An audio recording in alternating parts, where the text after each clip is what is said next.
What are you wearing? Are you wearing a skirt still, but like with long pants? All right, this booger's gotta go. I'm gonna go. Turds and boogers and does anybody want him? Fucking Jesus, man. You're paying, Put him right? up on Facebook Marketplace for cheap.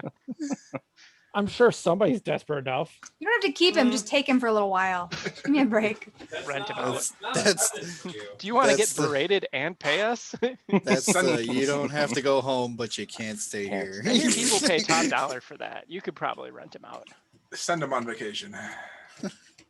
Maybe I need to go on vacation. Yeah, Well, that would be the ideal choice, right? Not with Alex's kids, though. No. No. 2 out of 10 do not recommend. Would not go back here again. Would not stay here again. The kids were horrible. There They're were kids good. everywhere. They're good. It was a surprise and all that jazz, so they were super pumped and all that. But man, I'm Nice. fucking whooped. Where'd you go? Wilderness. Wilderness. I was just gonna ask if that's the one. Is that the one with the wolf? No, I'm pretty sure Great Wolf is. Never mind. Ah, We're good. Wilderness. That's the one with the big elephant, right? yeah. The brain cart. Yeah. All right. I will say there are plenty of women that were punching above their weight class with bathing suits that they were wearing. Oh yeah. We've had COVID. no. I so don't. give him a break. I'm not for fat shaming, but man, they have way more confidence than I could ever have. That's Fair. Ever. That's I the still appeal know a of lot. people watching in the Dells. Right? It is. Yeah. Welcome to Wisconsin. It is. Well, Right. it's In the winter Minnesota, time. Illinois, and Wisconsin. Yeah. Yeah. Welcome to the Midwest in the winter. The guy I play WoW with, I think he lives in Texas or New Mexico. He went to the Dells with his family like 2 weekends ago. Like drove to fucking Wisconsin to go to the What? Dells. I was like, Wow. why? I don't even want to drive 2.5 hours to do that. Why the fuck are you driving? That's how from... shitty Texas is. That's true. Yeah. Large They don't have effort, water. Yeah. Luckily, there's shit ton It's of all water in the frozen. Dells. Power. So. Why the fuck would I they don't have to want- pay that. I don't have to pay that power bill if I'm not in the state. Fuck you, Abbott, cocksucker. All right, let's start this shit. Funny thing is, we started 3 minutes ago. That's good. That's good. That's good flavor for the stream. Right. All right. Well, welcome back, guys. You guys, we find ourselves in the hallway in the entrance to Revel's End, having taken the last bit of the trek from Luskin on the boat, the Hay Tracker.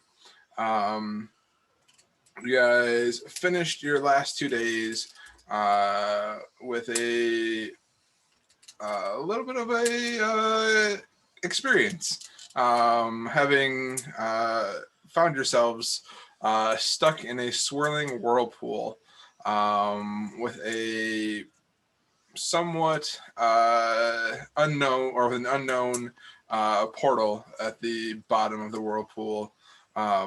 Luckily, you guys worked together and figured out a way to get the ship out of, in combination with the captain, managed to get your the ship out of the whirlpool and back on track.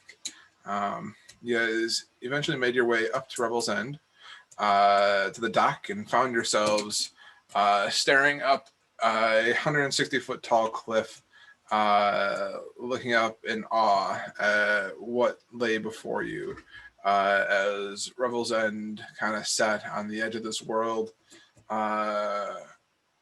taking in the worst of the worst, preventing evil from seeping back into the world below. You guys made your way into the elevator and headed up. Oh, lost somebody. And headed up. Finally, making your way into the entrance. And that's where we left off, was you guys kind of just coming into the building.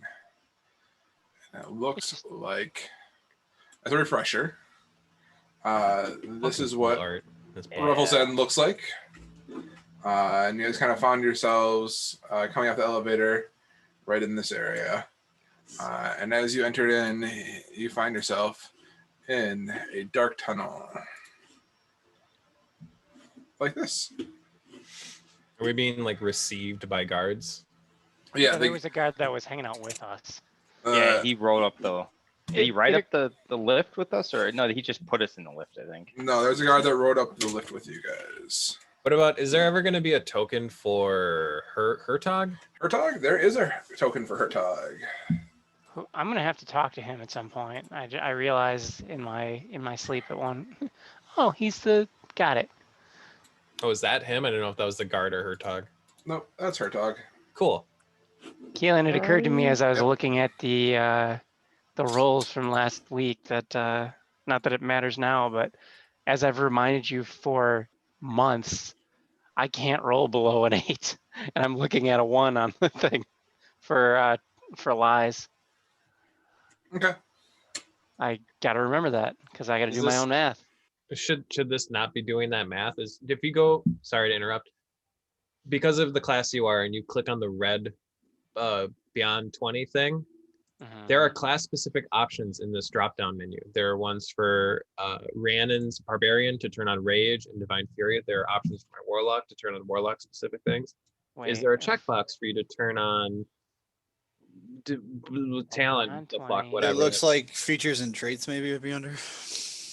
I'm I just wondering if will- there's like a beyond 20 specific thing you could tick that would just Okay. do that math for I you. see the Beyond 20 quick settings. You're talking, is it more All the way to options? the or- bottom. Beyond 20 maybe. Or D&D Beyond. No, this is specific to the thing doing the math for him. You're Oh, yeah, it does not do that for me. So, Here, let me show you. This is. Go ahead, Kaylin. I'm sorry. sorry. Yep, No, no I worries. Trying to help him. I perpetually remind you and then forgot the one time it mattered. Nah, overall you were good. So, all right. So, you guys find yourself in this tunnel as the door behind you shuts. The tunnel is this kind of entrance is lit up by like torches on the side. They kind of flicker as the wind kind of comes in as the door is opened and settle down as the door gets shut behind you. And the guard that has kind of ushered you guys into here, he's turns to you. He's like, "All right, at this point, I'll need to. I hope you understand, but I need to collect your weapons, and they will be waiting for you on the other side when you exit out of Revel's End." I just hold out my arms. Risk me. I got nothing. He starts patting you down. Are you hiding anything, or? No, I literally don't have anything on me other than my, like a couple things. I have a small knife, but would you consider a letter opener a weapon? Yes. It's not even considered a dagger. It's just called a small knife in my inventory. All right. Well, he'll hold on to it for now. Okie doke. I reach into Man. my robe to pull out my single dagger. So, quixotic, it's like this stupid like movie disarming scene. He's got like 4 daggers and I think a short sword on him and a couple other things. And- he's a rapier, 3 daggers, the Durganon dagger, a longbow. Yeah, after you finish up yours, the goofy music intensifies, and then here I am with dagger, halberd, great axe, javelin, javelin, javelin, javelin of lightning, magic wand. Wait, would they take the magic wand? As you pull out the magic wand, he's like, "Oh, and any if you are of the arcane nature, any arcane focuses would be much appreciated." I hand him my 3 daggers and my hammer. You have Can I a keep my loot? hammer, like a ball peen Yeah, hammer? let's talk about the hammer. Like a hammer, like an adventurer's gear hammer. And I say, Oh yeah, Just a that- hammer. Okay. that would be. I guess that would be it too. And my pitons for climbing. I specifically grasp my. How about this? We're staff of just all defense. disarmed. How about that? Yeah, I was gonna say, Donna- are we gonna protest this? Are we gonna move through this? No. I'm like, What about this crowbar though? It's just like more shit. Yeah, I'll give over anything they consider a weapon. I'm gonna need a receipt for this. Yeah, for sure. Uh, I Alex, gladly your hand character over is my. not also an accountant. I reluctantly hand over Talon and very like reluctantly let go of its grip and kind of like do that thing where I don't let go of its grip and he's pulling it away from me. And I'm like, I'm trying, I really am, but I it's not me. And then it, the You're grip gonna have to goes. pull. Yeah, you got to pull, okay? You gotta Really push hard. 1, me. 2, 3. He, Do you he, not he show that says, thing yet? Sorry. What? he says, I will make sure all of your items are well taken care of. It's not only for our safety, it's for your safety as well. The inmates here at Revel's End are creative in how they attempt to try things here. Most of them have come to accept their fate, but some are still a little bit feisty. I don't think we like it, but I understand. What's your name? My name's Thorla.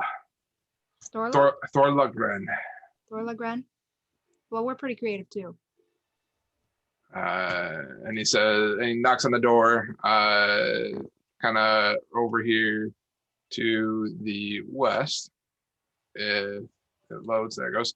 And the door cracks open, and Thorla begins to kind of hand the countless daggers and halberds and swords and bows and crowbars and staves and all the stuff that you guys handed to them is just like one after another after another.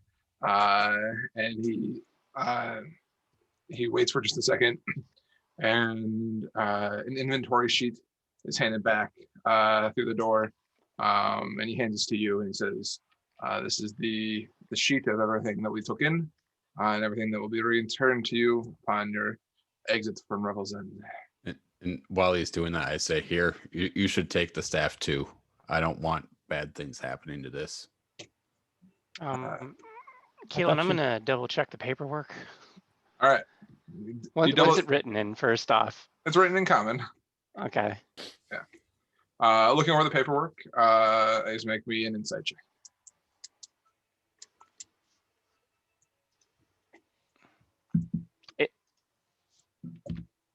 All right. Hmm? That'll be fine. Yeah. Looking over the paperwork, everything that you guys handed over to him is on the list. Including the staff that just happened. He quickly grabs a quill and scrawls onto the paper and this staff, and the paperwork is complete. Did he take my musical instruments? Can Can I keep a penny whistle? Cheer is not allowed within the confines. He does not I take think- your musical instruments. All right. I don't think it technically matters, but I don't know. I was trying to look that up, but Those are technically your casting focus though, aren't they? well, actually, it's kind of because I use my voice too. So Yeah. Oh, I don't know. I was trying to look up the specifics of it, but in case it comes up, if not, okay, we're fine. We're Nope, good. he did not take your instruments. And with that, he ushers you to the door to the south. And he says, "All right, we're about to enter into the hex. I need you to make sure you stay to the outside wall as you walk through. The interior of this of Revel's End is where the prisoners are held, and I do not want you to be mistaken for a prisoner here at Revel's End. We will continue to the west, where you will be made comfortable until Marta is able to meet with you. If you are you? My assumption was that you were seeking accommodations for the evening instead of heading back out into the night snow. Is that correct? That's right. I assume that would be good. I look at the guide. Hertog goes, that would be well appreciated. There we go. It would be well appreciated. And with that, he says, follow my lead and do not stray from the path. And he cracks the door open. And beyond, you guys see the hallway leading south. But the hallway that you guys enter into is 10 feet just here, just outside the door. So he said stay to the outside of the, okay. Yeah, so he said stay to the outside here. And you guys to kind the of begin to west follow Hertog. So he's this dude, right? I mean, that's Hertog. Oh, which- okay, but we're following him, yeah. Yeah, Okay. so they're just kind of following Hertog along. Hertog, no, to the outside. They might just mean the hallway we're in. Shh. Why does it say patient intake Yeah, or right. inmate intake? Nicola, where the hell are you going? Nicola gets stuck. Wait, he's. Isn't I'm he in the right? Oh Cohesive. no, yeah, I'm wrong. Where'd he go? The fuck did you do? You could unpair us, right? I did on Paris, but you're stuck in the wall. All right, cool. I guess I live here now. Bye. Oh, It I'll is. move the Alice. Give me just a second. All right, so kind of down below. All You right, okay, guys- so he's all the way to this, to down here, yeah? Yeah. Okay. Alice, I got you. Thank you. So Thorla gets you down to this door, and he says, he pulls out his keys, and mind you, as you guys entered into the hex here, he opened up as he opened up the door. One of the guards came out from the room behind you and locked the door behind you. Thorla pulls out his keys and unlocks the door, pulling on a different key here. Pulls out a different key and opens up the door and allows you guys inside. There we go. So we're going west, yeah, Yeah. okay. Well, this looks like a big Cell? Is that the word you're looking for? Is it a yeah. cell? It's a room. What is this? Is it a toilet? Nicer than what's in the Um, Dells. Time for turlet wine. As you look about this room, you see a large rectangular table with a single chair on one long side and three similar chairs on the opposite side. As you kind of take in this room, you seem to think that this new room is probably used for meetings with prisoners or the warden. You do notice a wooden ladder that leads to an iron hatch in the ceiling, leading up above. I'll sit at the table. Pull out the. I'll sit at the, not the front. Well, there's a table like in line with the door. Like if you look straight down the table, you're looking at the door. The table is. Let me draw it real quick.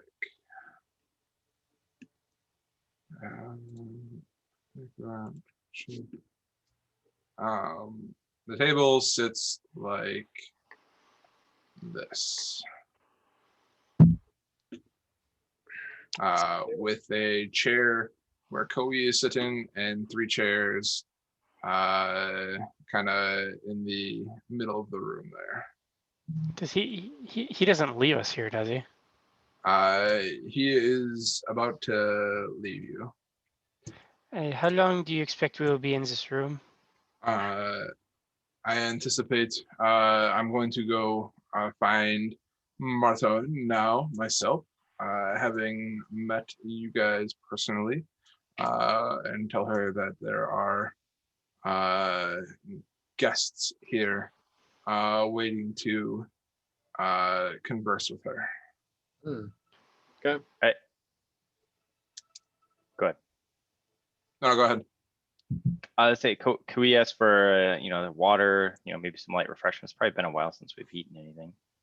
Let's see what the hospitality is around this place.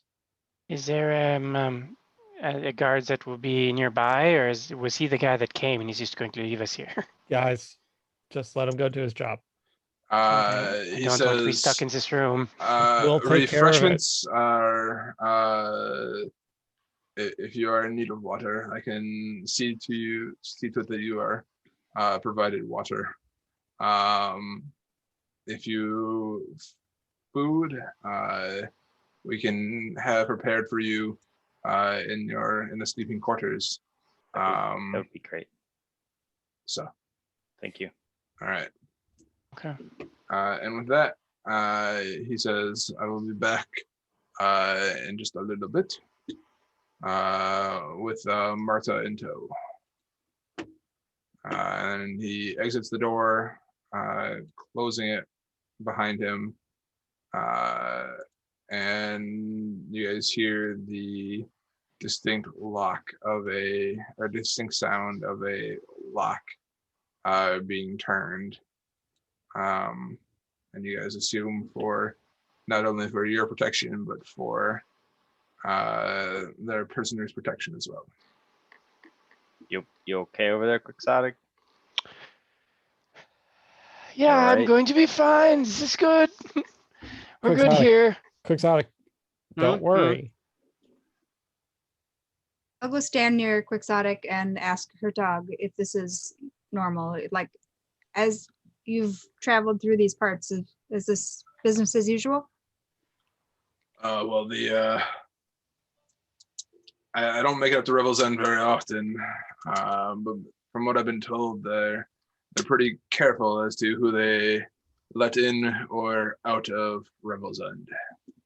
This was about what I expected coming here. Okay. Okay. All right. Quixotic, so I'm standing in the corner like I am, and I motion with my hand, and the chair moves back 5 feet. Why don't you have a seat? No, I'll be fine in the corner. This is okay. I'll be good. So Go sit 5 in the minutes. seat. What was that? You're gonna sit in the chair. Go Yeah. sit in the seat. Okay. Mm, I'm surprised no one's asking me. About some. I mean, I think. Wait, did you? What, mage hand? Yep. Is that uncommon? Yeah, I don't we know. do that, didn't we? No. Technically, I could still use magic. Was Um, that yeah. ever a thing that? Oh, yeah, got it. As long as it doesn't have material components, yeah, you can. I summon my sword. I go, move it away. And Go. I don't need material components. Yeah. do I need to the- viciously mock someone here? Are we doing this pissing contest? Yeah, I flex. No, I'm just She I'm flexes. assuring him that should the worst come to worst, we We're can okay. literally just Yeah. run our way out of here. There's a pause for a second. He said, and Quixotic goes, "Are we sharing?" And he holds up his whole kit of thieves' tools and just puts it back in the pocket. So why are you worried? They I'm can't not hold worried. us. It's- Well, Still a prison. I mean, That's why we're taking one room together. mhm. Mm. Just checking. no, it's still. So did you try and conceal the thieves' tools? Oh yeah. All right. Well, then make me a sleight of hand check against his investigation.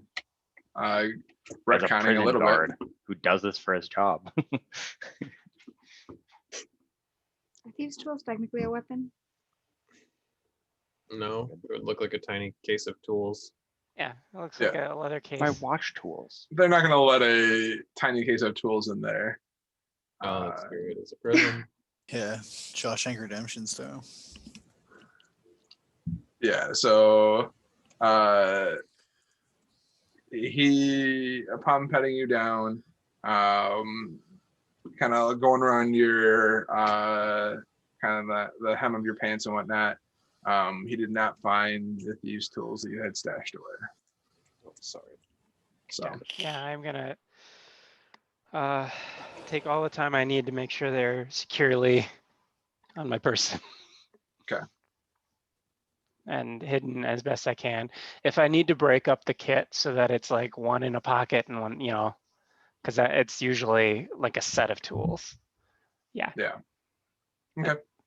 I would comply with the weapons thing, but I don't think he would. As a character, I don't think he would allow himself to be put in the situation where he wouldn't be able to get out, especially when this. So we're all uncomfortable with being in here. Oh, Yeah. yeah. Except for Devos. Oh, for sure. Oh no, it doesn't look like it, but I'm freaking out. Okay. So nobody wants to be in a prison. Nobody wants to be in an interrogation room. That's good. What is our intention? We're about to talk to the warden. Are we asking to stay the night? Are we We're asking? literally just asking to spend one night in somewhere safe here so that we don't get trapped in the snow in the dark. The question is, what's she gonna want for, compensation? for And putting this that's up? where we get into the issue. I don't know if it's an issue. I mean, we can wash some dishes or run some errands for her. Well, let's see. She's got all the free labor. I just don't want 15 to 20. Yeah, right. So let's talk to her. We'll figure out how much it's going to Yeah. cost us. If it's something we see. can't afford, then I hate to say it, we have tents. If we can't afford it, we leave. That's literally all it is. We're just passing through as best as we can.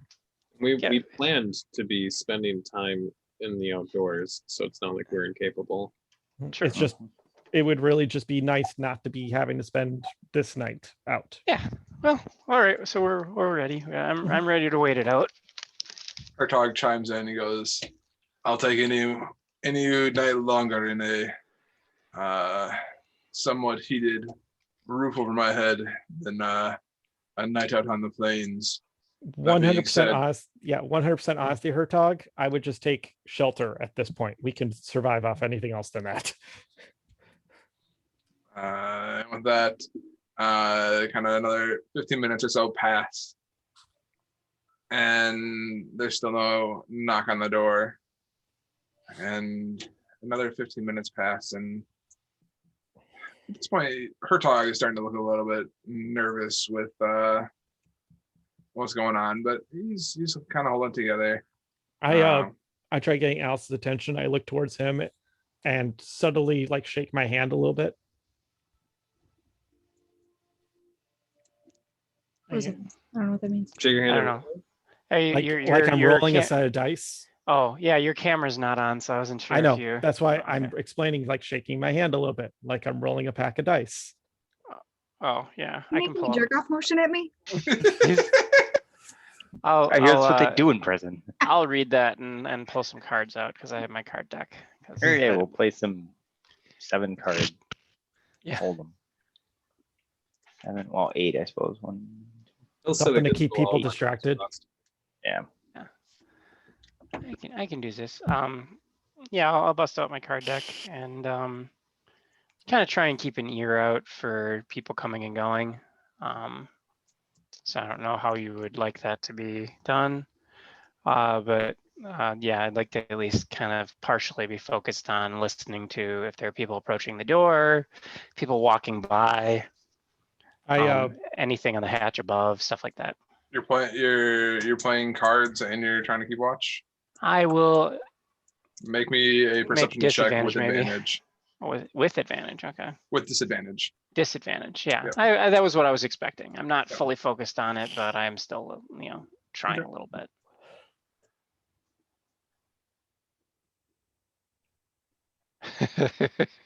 Wow.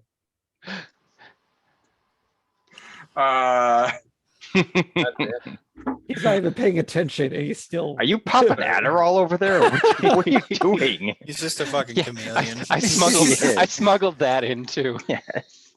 Just a fuckload of Adderall. Yeah, there's not been much movement outside the door as you've been kind of playing cards and listening for anything kind of coming nearby. I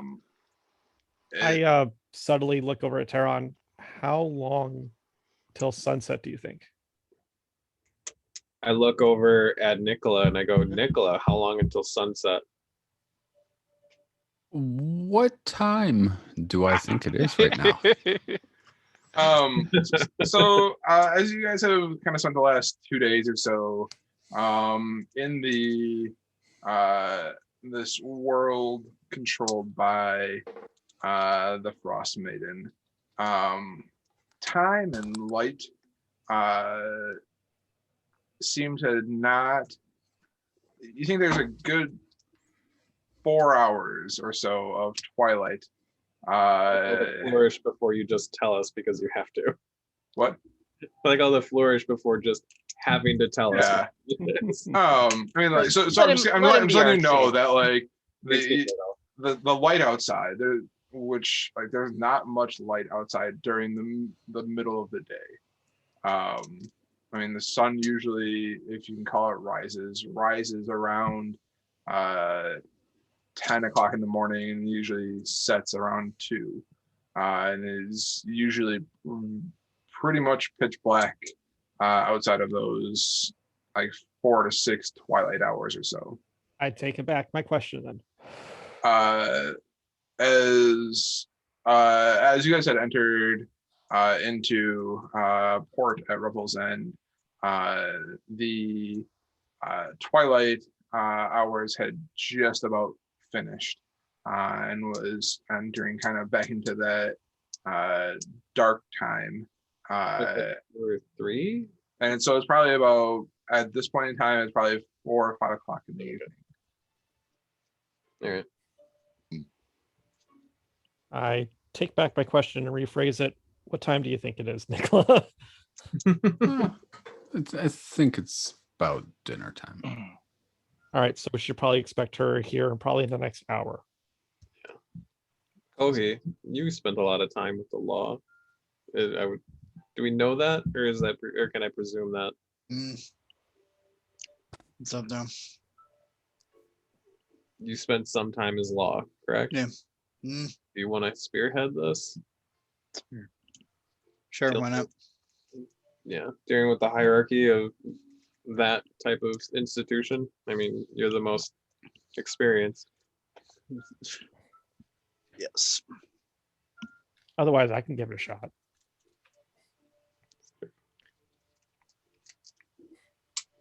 Okay. So, Hertog says, sounds like you guys have some ideas as to how you want to handle this. I'll sit back and watch the pros work their magic. And another half hour passes or so, and Nicola or Quixotic, as you're kind of shuffling a deck of cards, you begin to hear footsteps coming up the hallway to the east, kind of straight outside the door. I pause and clean up the cards and make those go into a pocket somewhere. time to They're be coming. presentable. They're coming. I'm still in my corner. And as you guys kind of clean up your cards and get ready for what may come through the door, you hear the jingle of keys, and the door opens up. And on the other side, you see Thorla escorting Warden Martha into the room. I'll stand as she comes in. I'll continue to stand.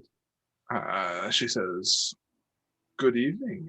It's mighty fine to have travelers come through Revel's End. It's not often that we have people coming this way. Do make yourselves comfortable. I just have a few questions to ask before we get on with the any sleeping arrangements." We appreciate your hospitality. Yes, very much. Thank you.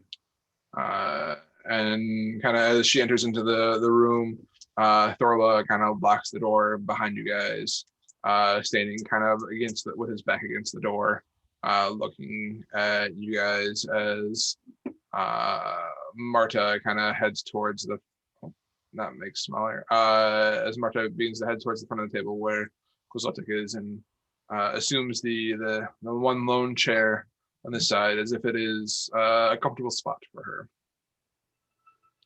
And she kind of As she- sits. Go ahead. As she sits, I will also resume my seat. She says, "You guys look like quite the band of adventurers. What brings you to Revel's End?" The winter, actually. It's a wide open response. The winter. We have to head farther north. We needed to stop. Goal obviously being in the dark at this latitude is not ideal to us. It's that's quite understandable. It is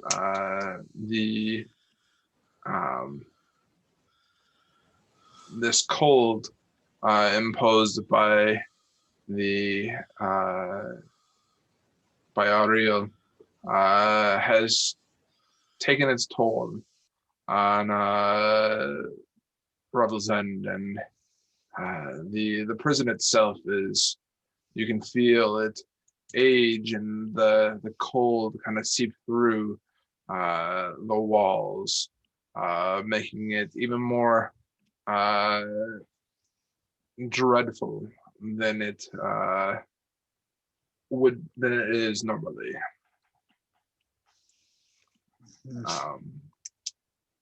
You're here to end this cold, this winter, this magic. Is that what you say? I wouldn't say that. We're just traveling north. You're just traveling through. Okay. As make me a deception check.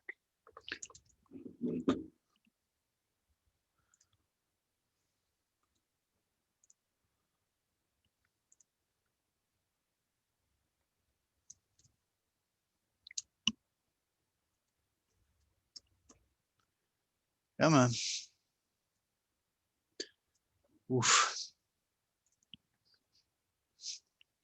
Narf. You see her kind of change her stature a little bit as she kind of sits back in her chair, and her posture changes to the fact that you think that as if she has a little bit more information on you than what you seem to be giving her. Insight check. Is the jig up? There's What is she gonna do? So it's I don't Jeff know. lied to her? cheese it. It's the cops. And we all just scatter. The door's already locked. We just I went know, around the whole I'm fucking teasing. room. I want to know if we can Say the stop word lying before to her. fucking Like up. if she already picked up on that. Passive insight, like her body language has changed where she does not believe you guys are just passing through. Mm. But I mean, based on kind of what you guys have said so far, she says, "It's curious.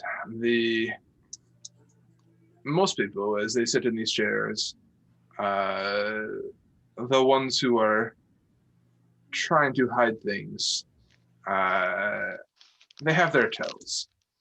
Over the years, I've become quite adept at finding people's tells. So tell me really, what brings you to Revel's End and to Icewind Dale?" Somebody wants to speak up on that. I'm not giving up anything.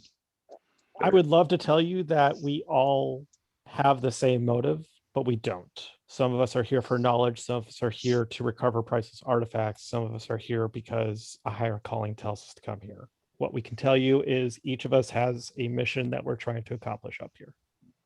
And I'll And be it honest, is related. if we intended to lie to you, we would have put one of our adept liars in the chair across from you and not our straight man. And by the way, He's the that's man of God. Or that would be So Yeah. it's not deception, it's shielding our Caution. personal information. We don't know you. Do you need to know exactly why we're here? Is it just idle curiosity? She's We're like, not lying. She's like, well, yeah. well, you don't know me. I don't know you. And if you're seeking a night in my prison to shelter yourself from the wrath of the Frost Maiden outside, I need to gain a little. You need to gain a little bit more trust in me, from me, in order to be well received. Yeah, and If I you would hold like up my- to gather your weapons on the way out, I can show you. I can have Thorla show you the door. But if you're looking to stay, I'm only telling you that we are not lying to you. I'm asking you what you need from us. And I how need can to we make sure maybe help that you have you? Is no this intentions of harming myself, my guards, or anyone else here in my prison. We have no interest in any people here, any objects, or anything to do with this prison. I honestly thought this was called Revel's End until we got here. That's how little we know about this place. I hold up Rebels for a then. second. Like- Un momento, por favor. Yeah. That's not French. He kind of turns around and he looks at Tehran and Davos and says, "There may be one thing that we can perhaps trade," and kind of calls him over real quick and says, "So this is where the shittiest people come. Do you think they have any cultists of the Frost Maiden that we could maybe get some insight into where or what she's doing here? Yeah, This I'd would hate be to where ask they send for- them, right? Yeah, I'd hate Like to the ask worst of the for worst." from her. I don't know what she wants from us or how well, much. she brought it up, so we can That's ask true. her about it. Yeah, well, she said we don't want to harm anyone, and we don't. But if she has somebody that has any more information, this might be the place. It's true. It's 100% true, but do you really want to be indebted to a prison warden? We already are mean, because we're I staying don't under know. the Yeah, roof. if we're staying the night, we're already. Are Well, we like that's what we're. huddled in a corner? Like, are we just talking? Yeah, I turn around and say, "Well, I'm kind of half I know, whispering, I but know. I'm assuming Like, she's." I'll just break away. I'm like, no, Yeah. we have no ill intentions for this place, and you could use any form of magic to prove whether or not I'm lying to you because I'm telling you the truth. And any one of us would repeat the same truth. And Here I for would the like, prison or anything within it. Just looking for shelter for the night so that we may carry on doing, at the very least, not evil things up here, and and at best, good things. So and I will admit that you could talk to the guard who saw us in. We gave up our weapons without any question. I'm not being aggressive. I'm just Being Tehran. I'm being curt and matter of fact. We are not here for the thing. We don't want to give you personal information, which is why I'm asking you directly what you need from us to stay the night. And I believe I'm doing my best to give it to you. She says, I appreciate that. It's trust is hard earned up here, and I hope you understand that I'm not prying for any sort of I'm prying for safety, and I want to make sure that my men, myself, and the prisoners that I oversee are indeed safe. And We will exchange safety then. Your people will be Some- safe as long as we are safe. Can We I go our separate ways. take a look at her real quick? Like doing it. sure. I'm trying to figure out if she might have knowledge of something, and that being like secret code words or anything that I might be able to say to her to might reassure her that we're not terrible people. Okay. Looking at her, is making me an investigation check. I wasn't sure which one. That's what I was asking. Okay. Ow. No. You see a woman, a human woman, wearing red robes with gold trim, and a necklace with tiny keys hanging around her neck. Yep, I'm I assuming they're I got robes nothing. that I do not recognize, correct? They are. Make me a history check. If they're the ones I'm talking about, they would be burned into my memory, so it wouldn't really be a check. But About it. if the extent of what you're looking for is an exchange of safety, then we can guarantee it. Quixotic, even with the burned in knowledge, these robes are different, and Okay. there's no through line that you can see Okay. to what you are talking about. So So that's what I want to know. So it must be very difficult up here. Do they keep you well supplied in this place? I mean, it is quite a fortress, obviously. the ships coming from the south tend to bring up the supplies to feed my men here and the prisoners. So is there something from the 10 towns that you may actually need, or from the surrounding area? At this point in time, there's not much that we need here at Revel's End. Though if you're offering a favor, I will take that for a future calling, if that is indeed what you're offering. It's I'd I- like to do good, but Ho- so Can it we might discuss be. that real quick amongst us to see if that's something that we're willing to offer? Feel free to take the time in the world. Martha, well, we're in a well, room you the mentioned size of it. my basement. Like, let's just talk openly. Yeah, Yeah. I mean, we're not. I Yeah, I don't want to owe you anything, but I do tend to be I think this group tends to be very helpful people. So if there's something that you need, it's can't hurt to ask. and She's Martha, just- since you brought up the Frost Maiden, is there a specific information or experience or historical events that you can share with us that might help as we're passing through the area, either for our awareness or to as causes or around that specific event? It is rather new up here, so. as warden of Revel's End, there's most of my time is spent here, inside Hear any these rumors walls. from the inmates? The inmates most of them have been brought up from the south, and this is their first time experiencing cold such as this. There's That- I keep my ear out to find what I can, but there's not been much information passed around about Ariel, and if I'm being honest, the cold is starting to wear at me myself. I can only imagine. It's very Yeah. cold. It's a lot colder than the last time I was up here. I was up here maybe 5 or 6 years ago, and it's different. You So- said most of the inmates. Do you have inmates from around this area? From 10 towns themselves, Yeah. you see her kind of start to kind of shut down a little bit and kind of I don't That's okay. speak about most of my inmates to people I've just met. Well, we are building trust. The trust is not there to speak about the exact nature of the inmates here at Revel's End. We don't need or want the information. I guarantee it was idle curiosity. Yes. them. And yes, I'm sorry. I am curious by nature, and that does not always serve me well. Okay.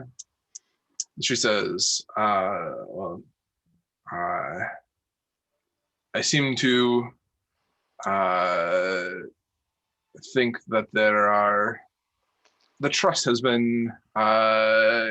grown over this last half hour of conversation, and I trust you, you trust me, I'm doing you a favor, and at some point I may ask for a favor in return.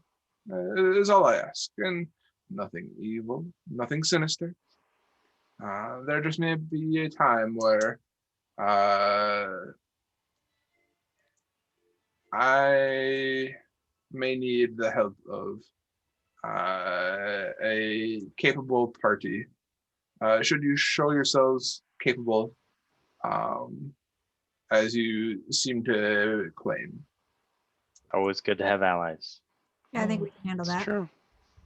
I look at Teron. Is that something you're comfortable doing? Because I'm still wary. I We'll would see how prefer- the night plays out. I don't care. We're staying here as a group, and if the group makes a promise to carry out a A future favor, debt. then we, as a group, will do so. All right. I'm not here by myself, so I can't make decisions like I am. All right. I guess Oh. that's a deal. Yeah, thank you, Warden Marthanis. I believe we've reached an accord.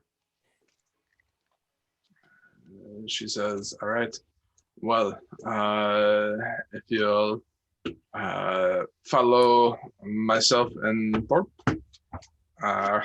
sorry. If you follow myself and Thorla, we'll show you your quarters for the evening. And Thorla begins to open the door, and he reiterates, make sure you stay to the outside wall. As Alice and Turan begin to head down, and he says, if you enter into the I can't he says Inner courtyard. if you enter into the inner courtyard, there's no guarantee what may happen. I'm not with him. So we're just gonna use Hertog as our guide again. Did he go? He went south. Yep. You know, So again, starts too. heading south. Mad at me. No, Are you But- in the wall? but I'm stuck in the wall. Dumbass. Oh God, where'd he go?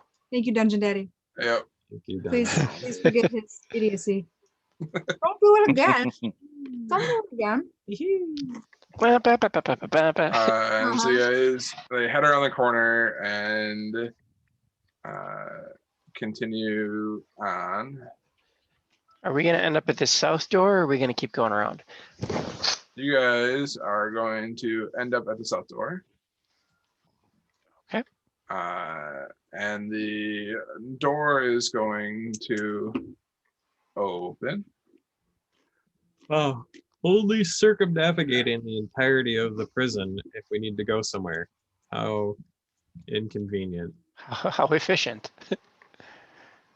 Prisons Not- aren't supposed to be easy to escape and move around in. Easy to navigate, yeah. So the door opens to the south. There we go. Is this another and, one of those like check-in points? Is that window on the wall when I'm seeing there? This hallway looks very similar to the hallway that you guys were in before. And kind of as you guys all filter into this room, Thorla knocks on the door, and kind of the door sight opens up, and on the other side, you hear somebody say, "Thorla, it's good to see you. These are guests for the evening." You hear Thorla say, "Yes." And the door opens up, and you guys are greeted on the other side by three guards, kind of standing guard, and they usher you guys in and shut the door behind you. And everything is very much like you guys enter into an area and the door shuts behind you, and then the door opens and kind of very secure, moving through. Nice knowing you, Nicola. Wah, wah. Right? I'm here. Oh, you just made the cut. I was gonna have to dungeon daddy you. And you guys, the door opens on the other side, and the three kind of begin to enter, kind of usher you guys into this next area. That you guys kind of, as you guys look about, you guys kind of recognize this as probably the mess hall area where the guards take their meals and. Let me in. Are you stuck too? Yep, I got stuck Where are you? at the door. Like on the door. Go Okay. move down and around. Sometimes there's like a lip. There we go. Thank you. Hey. There's her Are dog. these cells from what we can see Uh, as we pass by? As you kind of look down the hallway, Thorla goes, actually Martha goes, your sleeping quarters are to the south here. There should be a room, if you can call it that, with a bed for each of you in there. Mess will be served in 1 hour. And I guess the area that you are in now, the mess hall and the sleeping quarters are your home for the evening. If there's anything else you require, let me know. Otherwise, enjoy your stay here at Ruffles End. Thank you. We're to assume the rooms are one person per room? Or? Yes. Okay. We're all gonna sleep in the hallway. Yeah, right. Oh shit. Just put our bedrolls in the hallway like a sleepover. I'll braid your hair. Touch my hair, but it Some was cornrows. All right, so Thorla begins to kind of head down the hallway, unlocking or kind of opening up each of the doors, and ends up opening up 7 doors for you guys for this evening.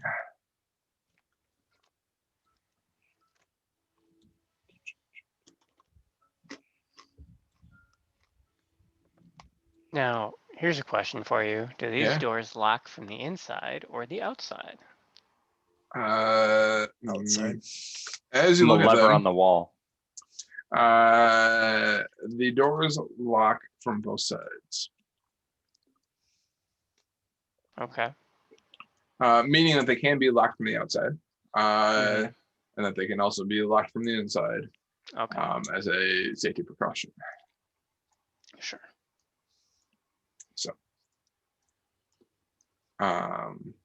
So yes, the next, actually, he opens up 8 doors because you guys have her dog as well. And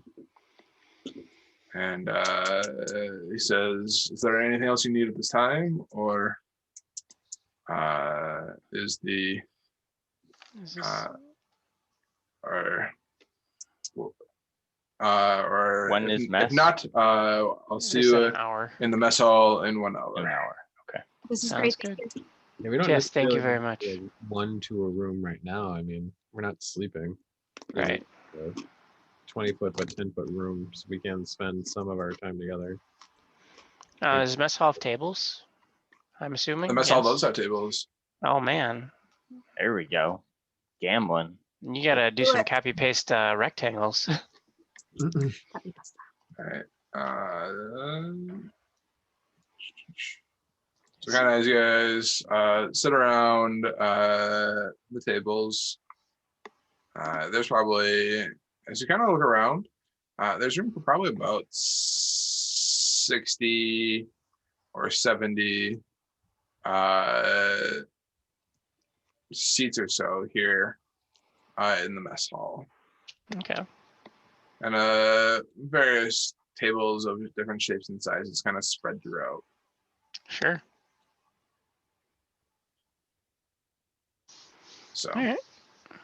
I'll I guess bust out some cards again, and I'll do the same. I'll listen with disadvantage Now, am I to assume that this door goes out toward, does this door have a window on it, like a barge or anything, or no? And most of the doors in here, as you kind of been looking around, most of them do not have windows on them.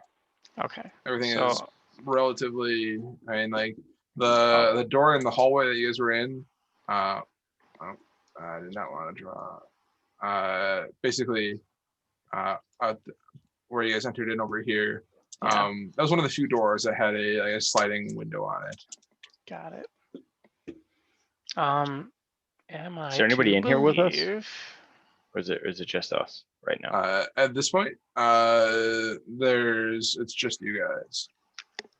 So There's like no guard for the room or anything? Well, this is like No. it's the guard's space. What they don't really need to guard. I don't know if they needed to guard us. It's the employee lounge, looks like. There's a floating Yeah. eye in the corner. Yeah, we're I was in gonna their ask, break room. can we guess, can I try and kind of figure out where these two doors go? Do I believe like this one probably goes back in towards that the central courtyard, and this goes somewhere else, or make me, I mean, like, so if you want to make me an investigation check or a perception check, depending on what you're trying to. I will make perception. I'll be listening for, I don't know, inmate chatter or something like that, try and figure out, or any kind of chatter, see if I can figure out who or what's behind those doors. God, these dice are hot. Wait until we get to combat, they're all fucked. All right.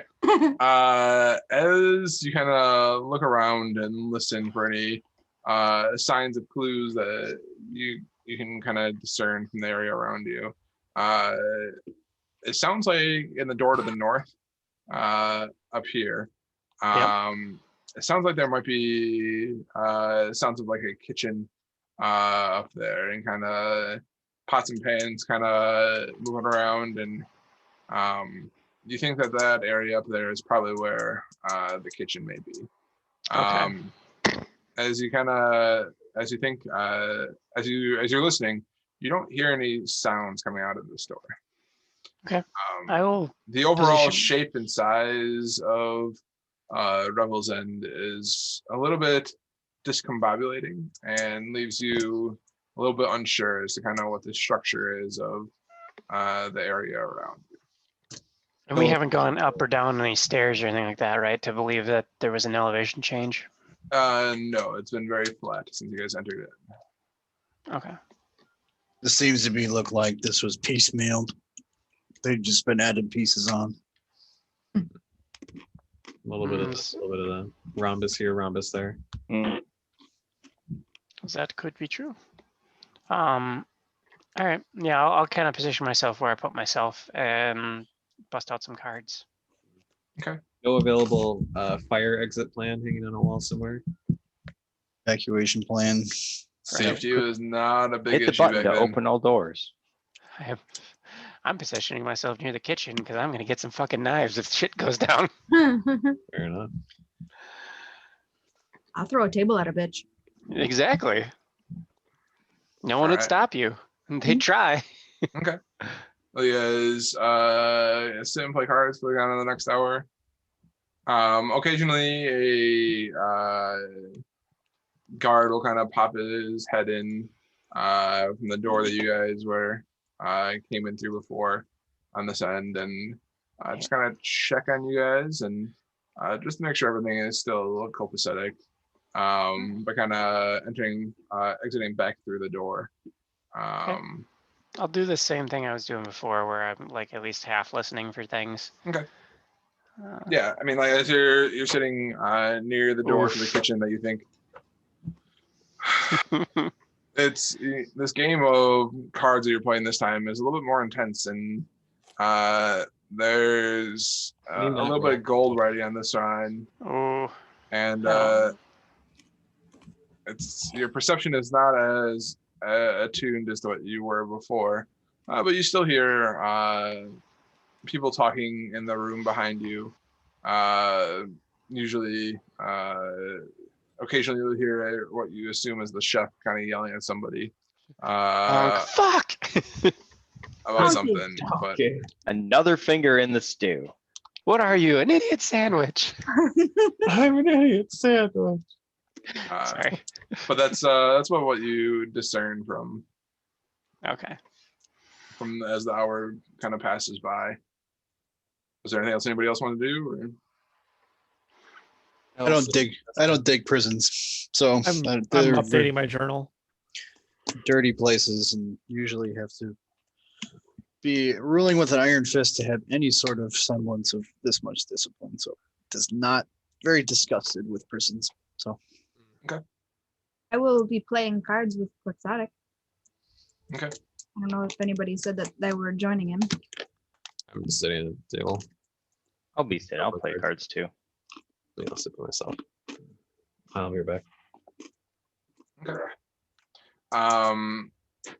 About an hour passes and the door to the kitchen opens up and you see some people kind of begin to bring some big plates of food out and kind of set them along the wall, kind of right here, kind of along this wall here, and just kind of making almost like a buffet line. And you guys, they say there are a number of prisoners that will come through here. Be sure to leave some for others, as this is the one bright spot to most guards' days. Okay, he meant to say guards, but he said prison. Meant to say Okay. guards, yeah. Yeah. Yep. All right. I was I'll, about to start freaking out there for a second. I'm like, Yeah, I'm sorry. You have what? Yeah, I'll collect my cards and get ready for a meal. So yeah, so you guys, as you guys kind of begin to line up and start to pass through, a number of guards kind of come in from the hallway where you guys had entered before, and the door opens into the area that you kind of looked at before. Quixotic and a guard kind of comes out through that door, and there are a number of other guards that kind of file in through, sneaking in through the kitchen area. What do I see past them? Kind of with my line of What? sight right where I'm at. Into this area right here. Yeah. The door, as the door opens, you kind of look in, and it looks just kind of a small triangular room. And that's about all that you see with a quick glimpse. All right. So as you guys are kind of sitting down and eating, the guards are kind of chatting merrily, just trying to enjoy this one bright spot to their cold, dull, usually boring time here at Revel's End. Any of them, looking at us, any of them come up and talk to us? There's lots of funny looks, but these guards are seasoned veterans trained to not ask many questions of the people that they interact with. Good. I'm just sitting at a table, not making any room for anybody. Just sitting there by myself, being me. Aren't you gonna eat, Tara? Not today. I'm not eating either. One of the guards pulls up a chair next to you, Tehran, at your table, and he kind of makes a little space on the table and puts his plate down. He says, "Well, aren't you a sight sitting here at the table? Mhm. No food for you here at Revel's End? Is our food too mediocre for such a fine gentleman of yourself? No, I just don't eat. Interesting. That's I'll lean into him. When you die, go to hell, and then you come back, you don't really eat. I'll see Taran being fucking weird to a guard. I love that I'm just standing right here and I'm like, yeah, that sounds like him. And Yeah. I'll go sit on the other side of Taran and just smile and say, "Hi, I'm Alice." Oh, have you met? He didn't tell me his name yet, but he seems really excited about the food, and he would love to tell you about it. And I thought it was good. Oh, I'm glad you enjoyed it. it says the name's Harand. It's a pleasure to meet you, Alice. I hope you're enjoying your stay here at Revel's End. It's not often we get many guests coming through here, and your friend here seemed to have quite the tale to tell. Yeah, he's a teller of tall tales indeed. Never lied to this man in my entire life. You see him kind of like sit back and go, "All right, that's quite the story." I'll just look him dead in the eyes. Sleep tight tonight. Harand, how long have you been here at Rebels? This is my, he kind of thinks to count, 6th year here at Revel's End. It's quite the place to work. Yeah, it does. Seems like an interesting building. The clientele that we serve here at Revel's End are generally pretty devious folk, and we try to keep our distance from them as much as possible. Well, thank you for sharing your space with us as we pass through. Well,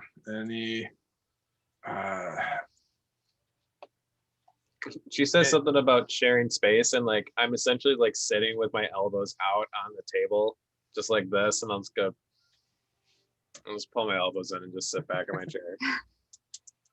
He says, earning the trust of Marta is not the easiest of tasks, but she generally has a good eye or ear for reading people and their intentions.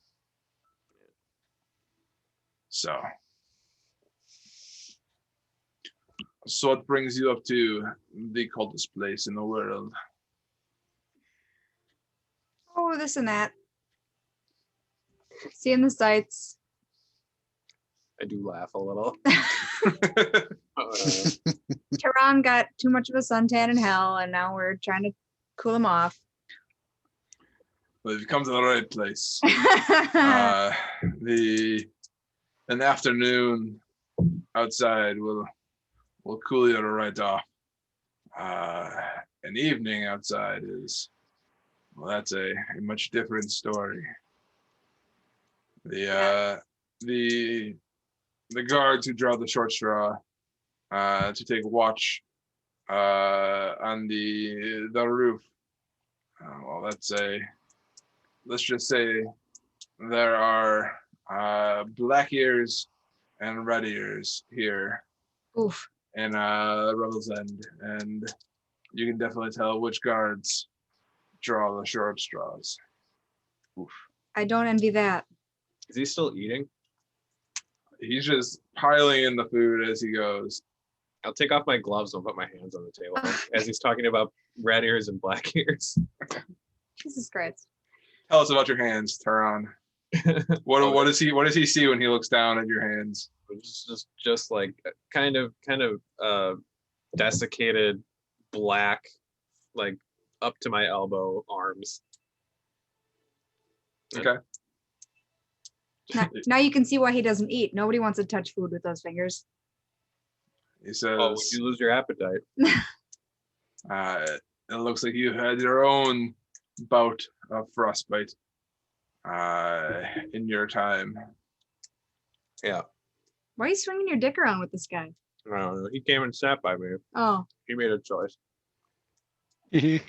I'll roll my wor- eyes. he's heard worse. Alright.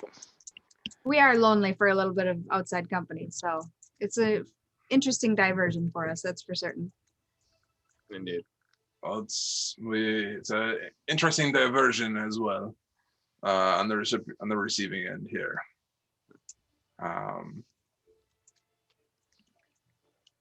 That's and kind of he's about to say something else, and all of a sudden, kind of the door from the kitchen kind of bursts open, and walking you see Marta.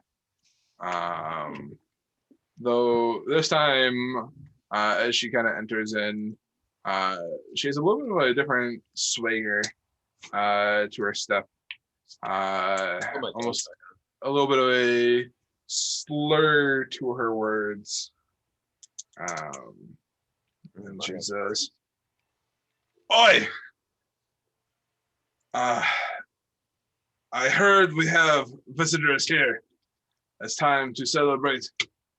For it's not often we have a band of adventurers here in Revel's End."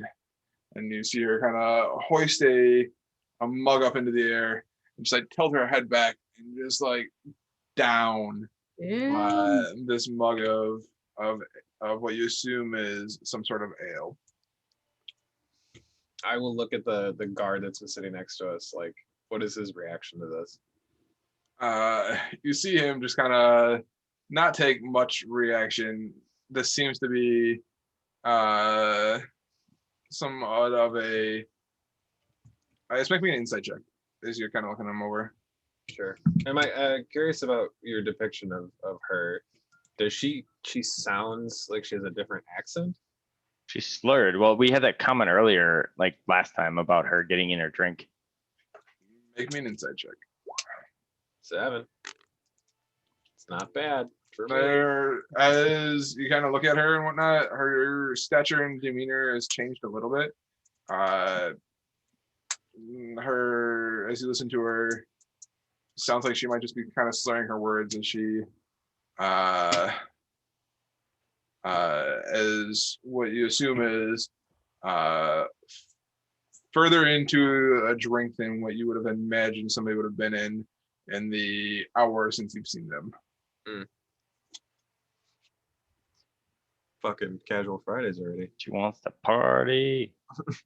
I'll just cross my arms and just watch. I'm like, what is happening? She goes, you're asking her on that? I'm not asking anything. I literally just cross my arms and sit back in my chair and just watch what she's doing. Okay. Sounds good. Marta kind of pulls up a chair next to the table of Quixotic and Monty, and is there anybody else at that table? I think Alice left. I don't know, whoever would have been playing cards with me except for Alice who switched, right? Okay. So she pulls up a chair to your table and she goes, "Well, if it isn't the band, I don't even know what to call you guys."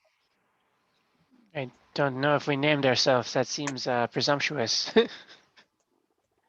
Just the band, we'll go with that. Now pull out. Ding, ding, ding, ding, ding, ding, ding. Well, if it isn't the band, then she says, "Are you drinking tonight?" Are you offering? We didn't bring any in. Wait, did we only gave him our weapons, right? I've got alcohol on me. Well, I guess I don't know. Did we got all of our supplies and all of our camping stuff? I thought we only gave them our weapons. And you hear her kind of like take her mug and kind of bang it on the table. And then all of a sudden, the door to the kitchen kind of opens up, and you hear, you see one of like the guards bring out another round of ale. Is that Marta's Diet Coke button? Yeah. I'm gonna give an insight check to see if this is just uncharacteristic of her, or if she's just having a great Friday, or what's the deal here. It's just like, okay, you know, if she wants to have one, but she seems off. I would not expect this to be the same person that we just met. Come on, dice roll. Oh, those dice are hot. Hot when you want them in you, social for situations, real. right? Yeah. As you look at Marta, and like you also notice a very large change in her demeanor, and kind of the voice, the words that she chooses are not as prepared. They're not as thought through as the words that she had chosen before when you guys were in the room. And you, with a 27 insight, you detect a little bit of a dwarven accent to her words at this point.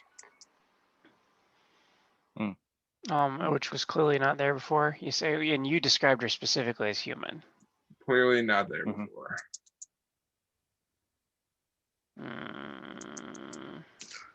What are you gonna do with this information? I look at across the table at you, Quixotic, with kind of like a questioning eye of like, what do you? Do you have someone in our group has message? Do they not? I do. He's got to be the one that initiates it, though. Yeah, I know. I can't. I'll kind of look at her and wait till she's looking the other way and give me. Can I kind of interrupt like real quick, Rob? Yeah. The sad part is I was on a phone call and I actually had to message Rob, like, what happened? Marta came into the head of the prison came into the mess hall shit faced after like an hour. Okay. So I'm gonna kind of give you some kind of hand signal to kind of imply it that you can initiate that. Okay. And so what the hell is going on? Okay, so it's 6 seconds of words, I think, right? Marta came in drunk and her accent has changed. I know. And is it just me or is she not as intimidating? This is like a Jekyll Hyde situation. Yeah, but one of them is really, really like McGonagall, and this one is not. Okay, so we know that she is a human. We know that I'm picking up dwarvish now. She hasn't changed height, right? So it's not like someone dressed as her. No. It's not like two dwarves in a long coat. Just stacked on top of one another. With a 27, you probably wouldn't notice that. Yeah, right. I lean into the guard that's at our table. Tehran and I. Is this normal? Not trying to hide my voice at all. I'm disgusted by this. I was waiting for that. Haran goes a little bit higher side. He goes, yes. This happens once or twice a day or so. Not usually this shit faced. But Marta changes her demeanor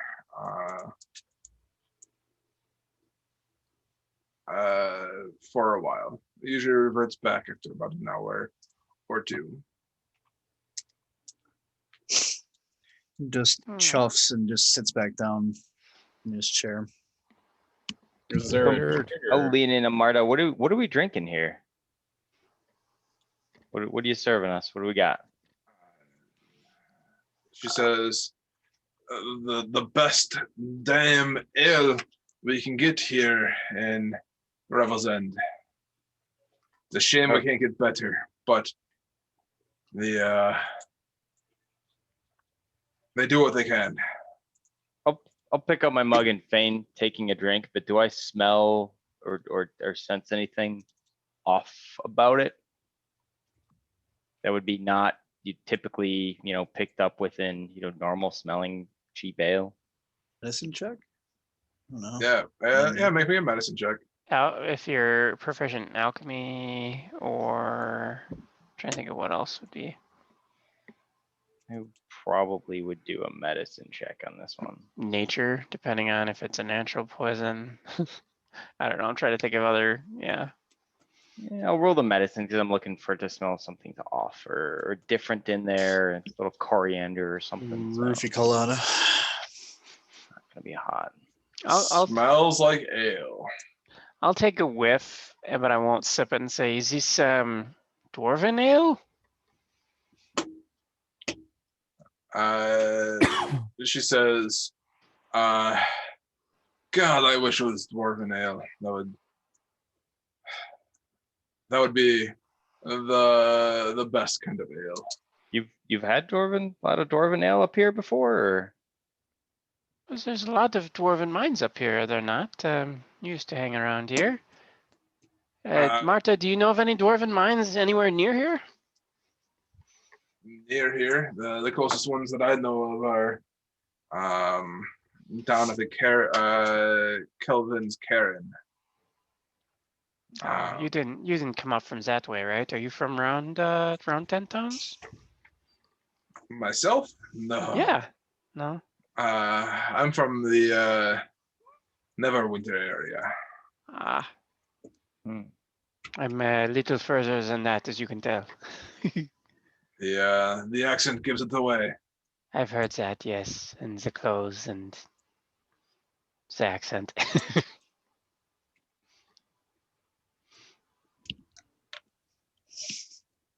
Okay.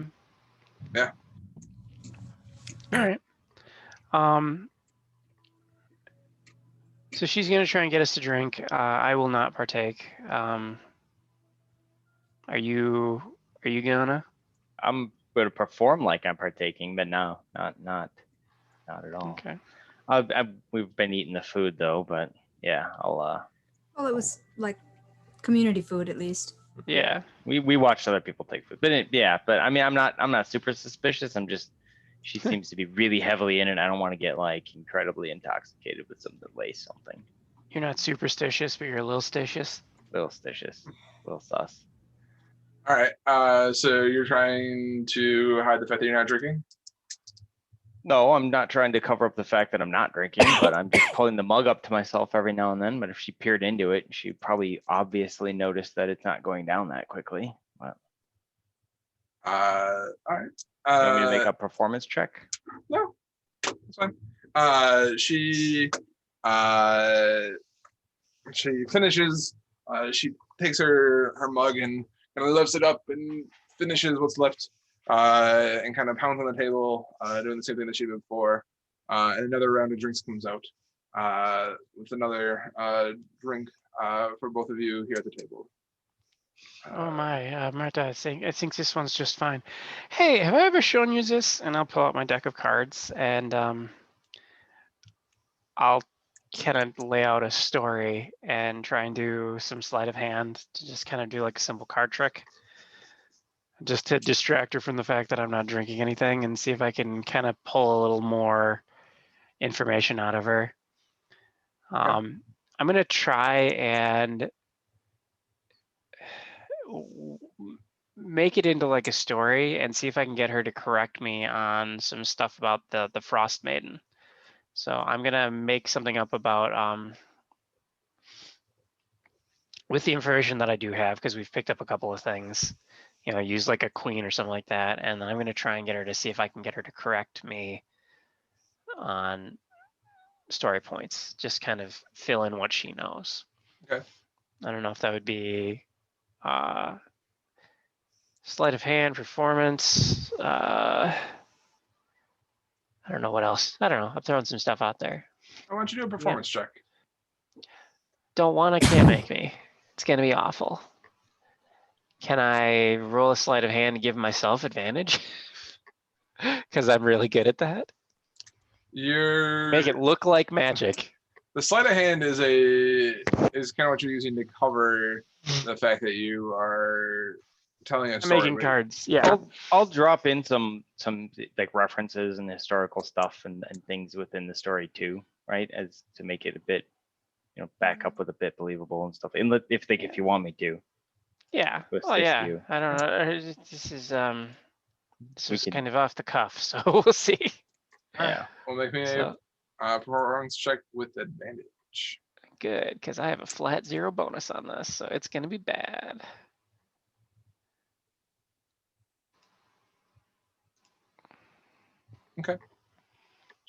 So tell me a story. So many years ago, as a frost maiden, came to this land and I don't know, set up shop. And there was a winter, and someone defeated her in, I don't know, epic combat. He's like literally kind of making stuff up as he goes along. And she went away weekend, and then lately, did she? And I'll kind of turn to Monty and say, she returned due to some followers, which I think were put away here. And I don't know. I'm just gonna try and bluff my way through it. I'm A, not very well informed, and B, trying to get her to correct me, Okay. like almost goading her. All right, and I'll drop in, that's when the frost made this and that happened, and the There were event, pixies involved. right? And then a Right. man with a shovel, and there was a thing with a thing, and The entire time you just see her looking at you and staring intently at the cards, watching what you're trying to do, and just kind of like nodding her head. Uh-huh. Oh, you're Here's- learning her. Uh-huh. Here's gonna be the fun part. I just want to see if I can make things appear and disappear while she's looking right at it. Nope. Well, I mean, I guess she's probably at disadvantage because she's shit-faced, but we'll see. Let's see. Does she see what you do? Yeah. She's watching you with intent, and like you make a card disappear and then reappear. She get the Well, drunk isn't eyes. that the damnedest thing? I love her deep voice. She's suddenly got very it's a really dwarvish. strong drink. She's got the best Getting a little beard you've ever hoarse. seen. It's luscious. Wow. Just this. I don't know. So I didn't know what to do with it. I didn't know what So to do with the Martha, fact that she's here. what's the deal with the frost maiden? I mean, tell us for real. What's going on here? Just ignore I would like to persuade her to tell us a bit more about what she knows about the frost maiden. She said she seemed like didn't know much about it, but she locked up. But I would like to charm and persuade her to tell us a bit more about the story. Like, yeah, we're chatting about this. What do you think? All right. So what do you're just asking a question, or are you trying to persuade? Yeah, her? I'm gonna cut right to the chase after we talked a bit about some of the history of it. It's like, so now what's going on now with the frost maiden, and with the history thing and all that. What's going on right now? You see her kind of pause and look at you, and you hear her say, "I get 2 hours per day, and this is the shit that you're going to ask me." What And you happens in the kinda, other like, 22? You see her kind of like stand up and kind of begin to shuffle off back towards like the kitchen door and whatnot. Kind of a little bit moody, a little bit peeved as to like the directness of the question that you asked. I thought I was doing such a good job, and I was doing a terrible job. I will kind of lean over to Monty and say, she picked up an accent in the last, 20 minutes when she That got was drunk. odd. She's really testy Yeah. too now. Yeah. See, very, very much a mood change. I don't know. Is it concerning, do you think? Or I just don't know. Is she's she an alcoholic? maybe when she passes by again, can you do detect magic without material components? And see if it's an illusion or something stupid like that? Or is she just a mean drunk? I would, but that's not really my cup of tea. We're gonna have to go ask Dev Post to do the detect magic part. Don't we? Oh, fuck, we left the wands. Yeah. I could Oh, identify what did, something did for somebody you if you say? want. Did somebody say something about doing something? Yes, Davos. She's behaving weird. As per our conversation from earlier, is there any way you can do a detect magic on the way by? Make sure It subtly, could just hopefully. be. It could just be. It's none of our business, and we could just keep moving. Yeah, but I don't want the. Yeah, okay, fine. It could be. She seems to have put us off that topic a bit. So either it's something that just burls her because she's sick of hearing about it, or yeah. Or there's it could something just there. be that she's just sick of hearing about it. Yeah. That's fine too. All right, if you are uninterested and the rest of the group is uninterested, Oh, I'm just worried that. I guess they did say this is a pretty normal behavior for her. Yeah. I'll watch her storm off in a weird accent back to the kitchen and be like, wow, and she buttons down. She really buttons down. Fuck. You can tuck in. That's something. Haran, not wanting to try and like speak ill of his boss, goes, yeah, she gets a little bit moody sometimes. I guess so. Is she from some sort of dwarven colony or something, or? Or it just doesn't matter, and we can keep going. He Okay, said- well, He says, not quite a dwarven colony, but she has a past history with a dwarven friend of hers. fair enough. So that's good Maybe to we'll know. ask her about it. All right, is it like bedtime? We're done fucking around in the mess hall. Kind of as you guys are finishing up your Gotta meal, digest a like little bit. You can't go uh, right to bed. You can some I of wasn't trying to the be dismissive. I'm sorry. I was. Yeah. Sorry. Go ahead. some of the guards are cleaning up their plates, and they're making ready to leave, and kind of there's a few other guards that are starting to kind of trickle in and whatnot. You think it's about time for the guards to kind of change who's eating shift sort of time. But when Herton or whatever his name Around. is, Herond, god damn it, stands up to go dump his tray, kind of just put my hand on his shoulder for a second, and I'll go, when you die up here real soon, you say hi to Kalimvor and call him a coward for me. Have fun. I shake my head and I just look at her on, just ignore him.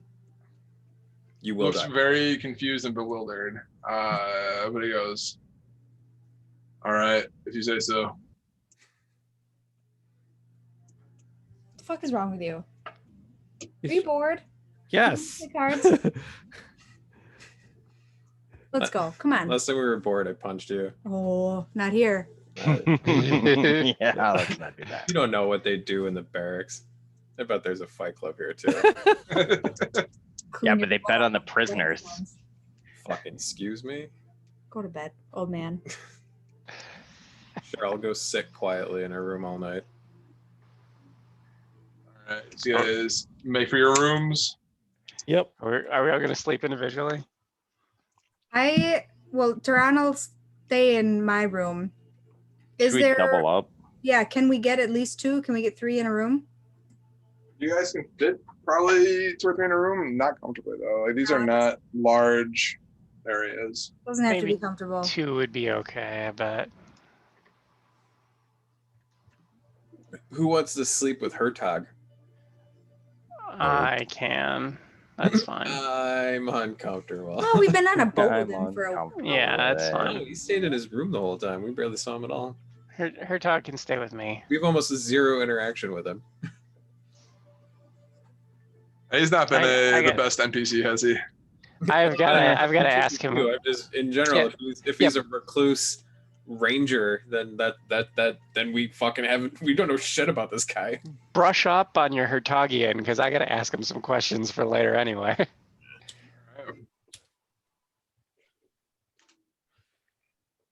Uh, yeah. So you guys make for your rooms, and kind of the next crowd kind of begins to filter in, and Hertog, it's like, well, if we're rooming up, can I at least have the bed here? Yes, that's fine. I'm used to sitting anyway when I meditate, so that's all right. When we're traveling tomorrow, I was wondering if you might be able to show me a couple of things about staying a little less detectable in this terrible atmosphere. I'm not used to snow, and that's probably going to throw me off. He says the snow is definitely an interesting beast to tame. Is there something in particular you're looking to? Just how to cover my tracks and spot things. Things with detectability, basically. I'm assuming he's going to know a little bit about camouflage, and he's going to know a little bit about finding things, tracking things in the snow, and a couple other things, stuff like that. Yeah. He says the big thing that you can try and do for hiding your tracks is to not make them. But if you need to make them in the wind, make them in the snow. Up here, the wind and the snow tend to cover tracks relatively quickly, which is both good for you if you're attempting to conceal yourself, but at the same time, if you're attempting to track something, that makes it easier for the thing to hide it makes it easier for whatever you're tracking to hide as well. Fair enough. Well, you can show me on the road tomorrow, maybe, if we're getting bored while we walk. He's like, all right, I'll show you what I know, but most of it is reading the weather and watching the skyline. The things up here tend to have coats that allow them to blend into the white snow. For it's relatively easy to peek out a black speck on the horizon, whereas a white furred just kind of throws out there yeti is a beast that is hard to discern from the area that it surrounds itself with. No, fair enough. All right. Well, like I said, we can work on that tomorrow as we walk. So thank you. You may have your rest. I do not sleep very much, as you've seen on the boat, so we should be fairly safe, I think. Okay. When Alice is turning in and I just kind of sit down by the door, I'm just going to say, yeah, I might be a little bored. Yeah, I can tell. Yeah. It's been quiet. Isn't quiet good sometimes? No, I mean, aside from the weird weather and the whirlpool, I mean... And the Hydra. I guess it's a different kind of the excitement piranhas. that doesn't feel so bad. Not being pursued is a weird feeling. I just feel... I don't know. It's a good feeling, but being chased makes you feel alive. Well, don't try to make excitement for us here, please. Oh no, I just wanted to make the guy have a weird dream tonight. Speaking of dreaming, I'm gonna turn in. Okay, I'm gonna sit here. Okay. Right. Try not to make any really quiet, not breathing noises. You know how that's annoying to me. Don't worry, I won't make a sound. Some You need death to, rattles. Yeah, like I'm trying to make you feel Zombie noises. normal. this is how I breathe with my human lungs. This is normal.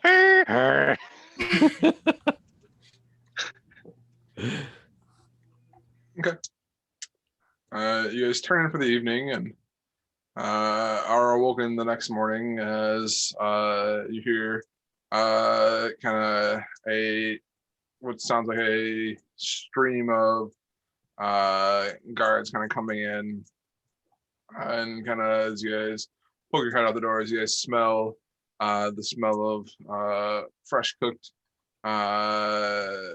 meats and eggs. Yeah, Like a The- shift change kind of situation. breakfast.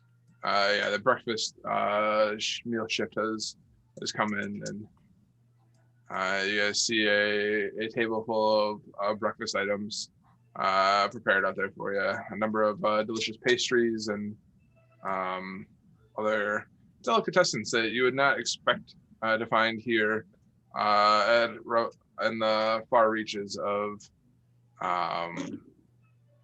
the world. But it seems as if the chef here really seems to take his guards into consideration for what they may miss from their home. Quixotic. We? I know I never say, grab pocket bacon, make sure of it. This time I'm telling you, remember Stuff your pocket pockets. bacon. One time I wasn't going to take it. This is the guard's breakfast for today. It's I not don't an inn. care. You can take more than you want right now. Corey can leave him 40 pounds of crackers. Yeah.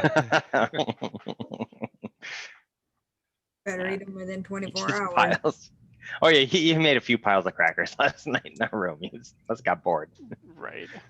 He just like makes his piles of crackers and then curls up on top of them like a turtle nest. Just makes crumbs. No, He you makes know it what? like a piles of crackers in the water, and then kind of forms himself a nice. He makes dough.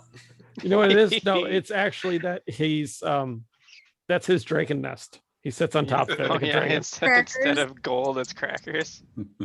Outstanding. I'll fill a plate with a modest breakfast, and I won't take any of the pastries because I want to leave them for the guards because it makes them happy. And you said there's bacon for sure. There's definitely bacon. Eat Yeah. the more hearty, lasting foods. I'm not saying don't take everything. What I'm saying is make sure you get your pocket bacon. So don't pour the tray into my backpack like I'm doing right now. No. Yeah. Monty just looks over. He's got like a whole tray. I'm sorry. like- is this You not see, what you see one of the guards. Apple said that. Don't. No, I put it Please- back. I'm just please don't joking. take I all put our it back. bacon. I put it back. I don't. I got you. Big joke.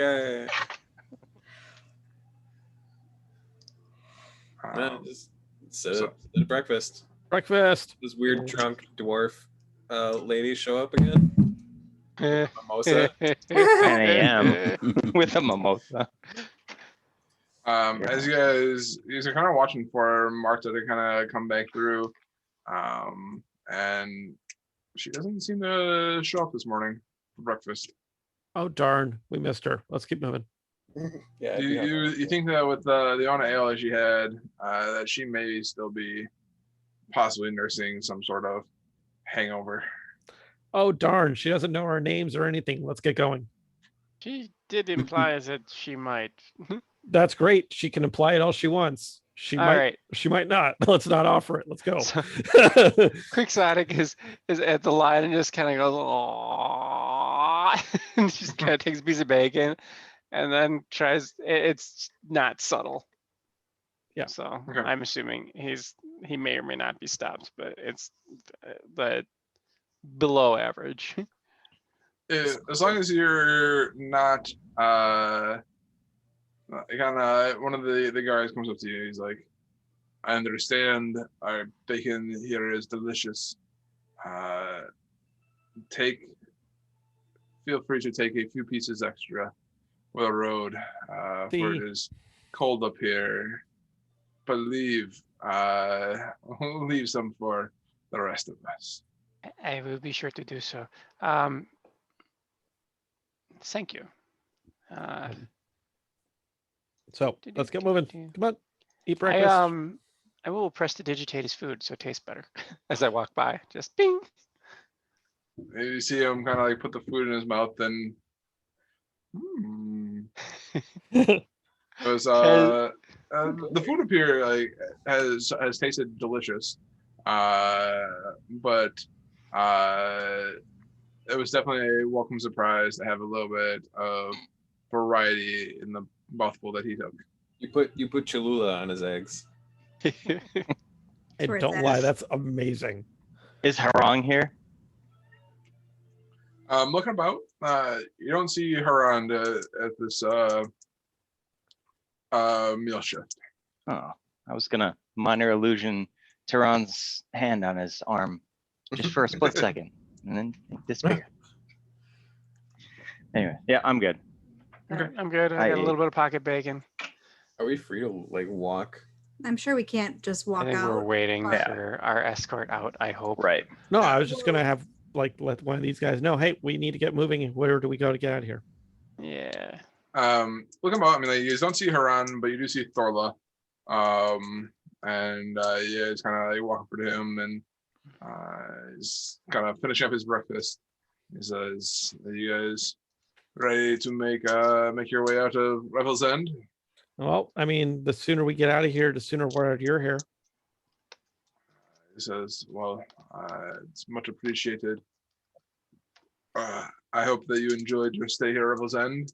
I can get the guards to show you the way out if that's if you're ready." Yep, we're all set to go. I think that's Mhm. good. Mhm. Let's do the thing.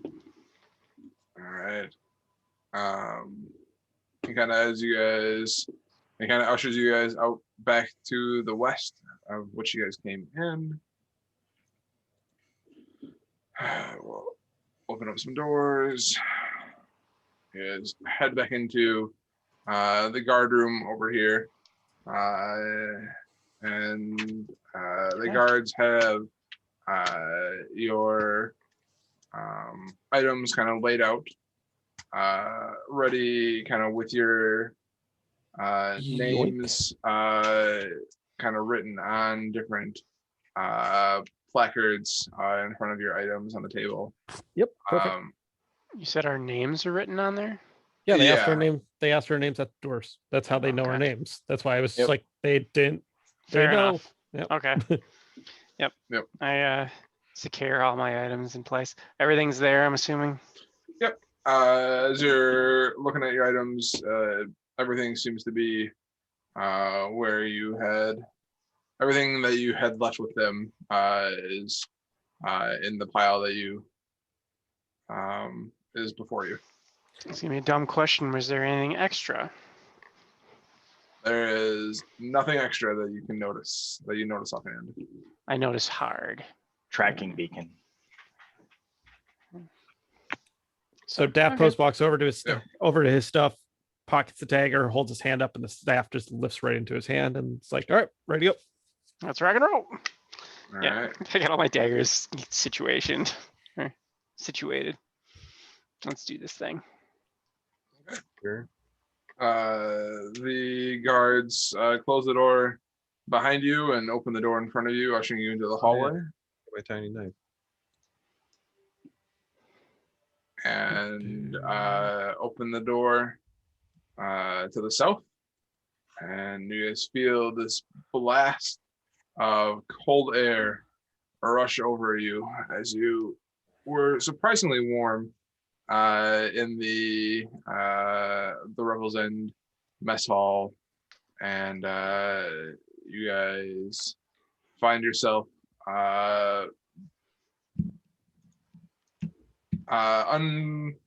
unprepared for the return of the cold air around you. I would say I was expecting another hallway. So yeah. Buh. All right. Dang, was not expecting it that quick. Feels good to be out in the fresh air after a little bit of anxiety. Yeah, Perfect. let's yes, get Put moving some as soon as distance. possible and get as much distance away from here. Address Hertog, and it's time to earn your pay. He says, indeed. Well,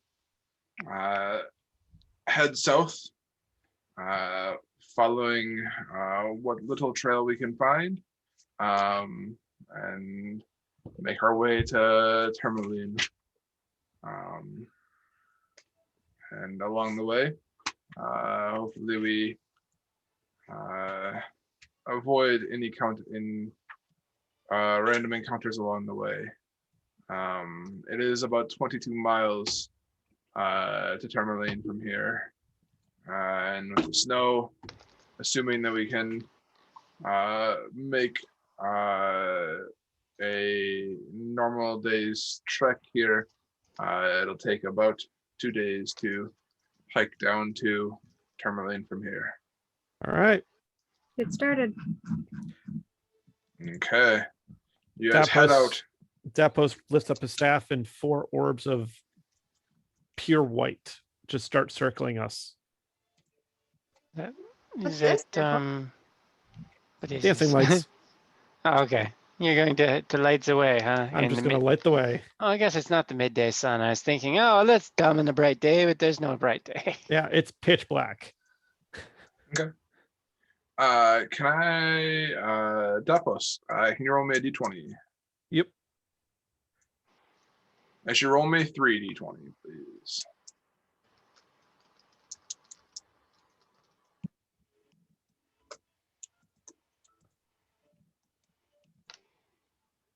Oh, that didn't go. Oh, they're right there.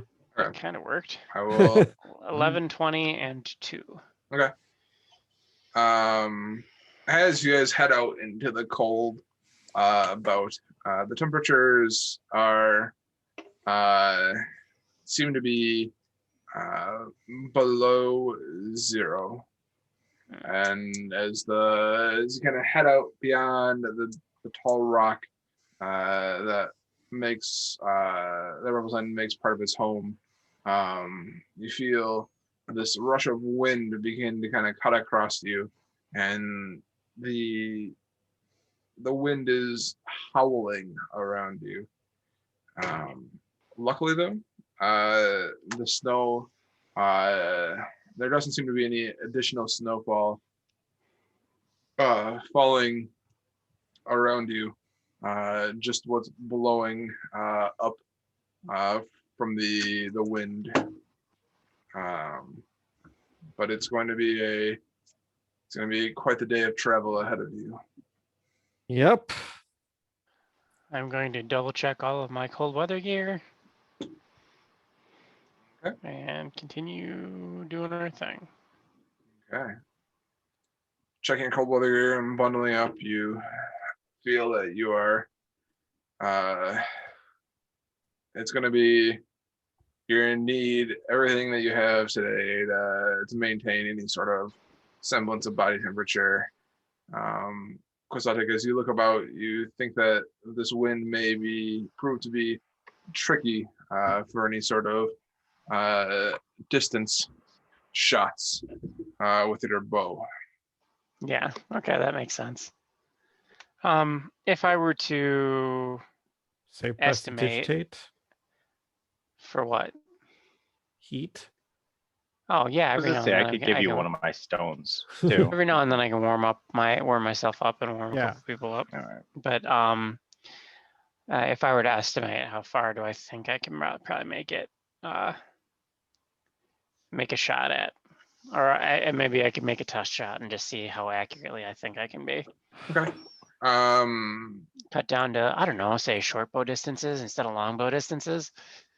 You think that as you kind of pull back and release a test shot, that any of your likely ranged attacks are probably going to be made at disadvantage with this kind of Okay. wind.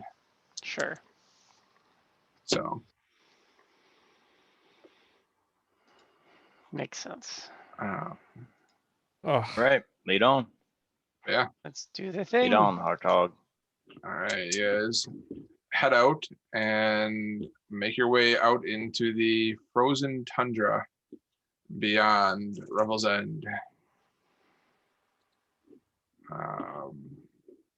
So I will say I am maintaining constant concentration on the spell, so I'm not paying the best attention. So I'm in the middle of everybody. I will be kind of towards the front and trying to, I guess I'm going to split my attention between trying to watch what Hertog's doing, kind of pick up tricks that he's doing and looking around. So Thank you. Where are we? As you are kind of walking and following Hertog, as you guys kind of head out through the snow drifts, Kosato, you notice that he's kind of watching the snow to see how it's drifting and kind of looking for any sort of semblance of a trodden path, as brief as it may be, but it's difficult with these howling winds kind of whipping up the snow, whatever loose snow may be about you guys. But it creates drifts in some areas, and it almost seems as if he loses the trail for a little bit. But he finds the trail again and kind of gets you guys back on track probably a few times throughout the day, about midday or so. And with what twilight hours remain above you guys, he says, he turns back to you, Kosatek, and says, this is the time of day that is the best to kind of look out at the horizon and see if you can see any moving shapes. You asked what I do, and this is this time of the day is where I look to make sure that we're not being followed behind us or tracked alongside. And you see him kind of like look out and try and see if you can see any buddy else out there. okay, I guess I will do the same then. Okay. Perception check. Make me a perception check. I'm gonna. Quick question to certain people of this group: does anybody know Pass Without Trace? No. I don't think so. Nope. No. Okay, never mind then. Yep. With a 10 perception and with hang on one sec. With his perception check, which is you guys looking at the horizon, and you guys don't notice anything kind of in the snow seemingly tracking you guys. You guys do keep the trail as you continue to walk forward, but you don't notice anything tracking you at this time or coming up on the horizon. That's good to know. We will be coming from the top of the map, yes? Yes, at the top of the map. Where is the path? You So just kinda- moved yourself over there. So the path is right where you guys kind of were. Oh, okay. And I would be up towards the front because yeah. I'm watching Hertog. So you guys continue on through the day, and the travel here is tough. The snow deep in some spots, bare ice in the other, makes travel definitely not as quick as you moved in the south around Phandalin. And kind of as the sun, if you can call it that, begins to set, and what twilight hours you had begin to dwindle and diminish. Hertog says it's about time that we start to make camp here. My suggestion is that we try and find a little bit of a kind of a snow drift and kind of build ourselves on the back end of it to protect our tents from blowing over in the snow here. That sounds like a Wise. plan. And so he kind of shows you guys a few tips and tricks for setting up your tents in the snow and trying to make what limited camp you can. But there's, unless you guys brought firewood, there's no fire. There's no sitting around a bonfire here. This is Yes, there is. If only we had somebody that could cast create bonfire. That's what I was about to say. Now, does it stay?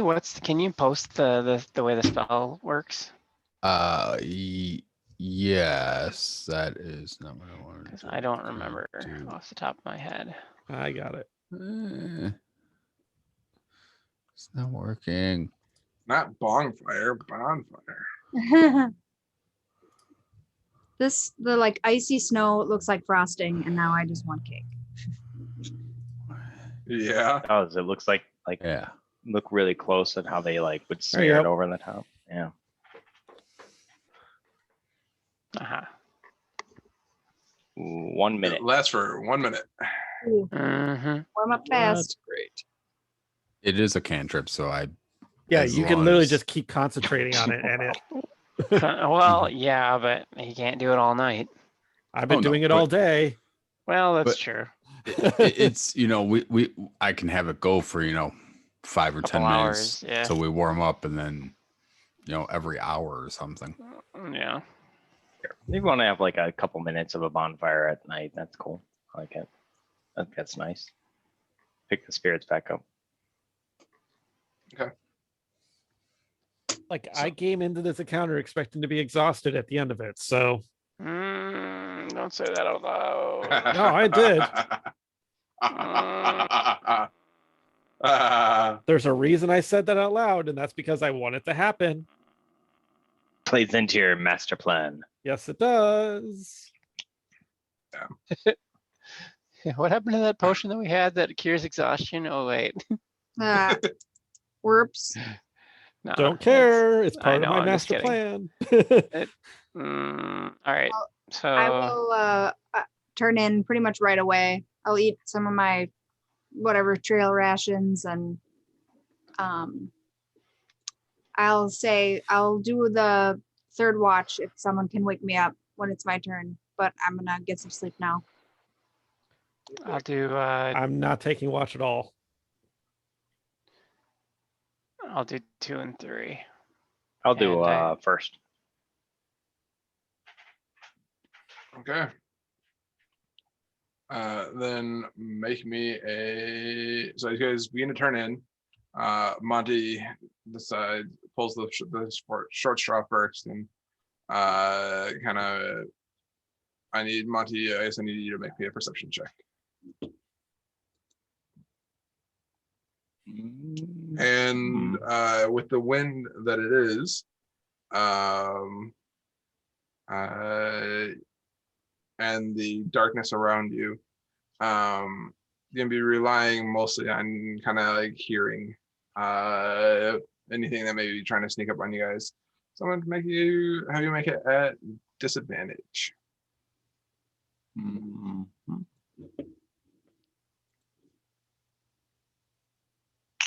Well, there it is. Okay. The night is cold, and while you have been up in 10 towns before, it's never been this cold. You've never stayed outside while it's been this cold, and you, with what little warmth that you were able to gather from Nicola's bonfire, you're trying to hold strong and walk around the camp, and you don't notice anything. You don't hear anything outside of the howling wind around you,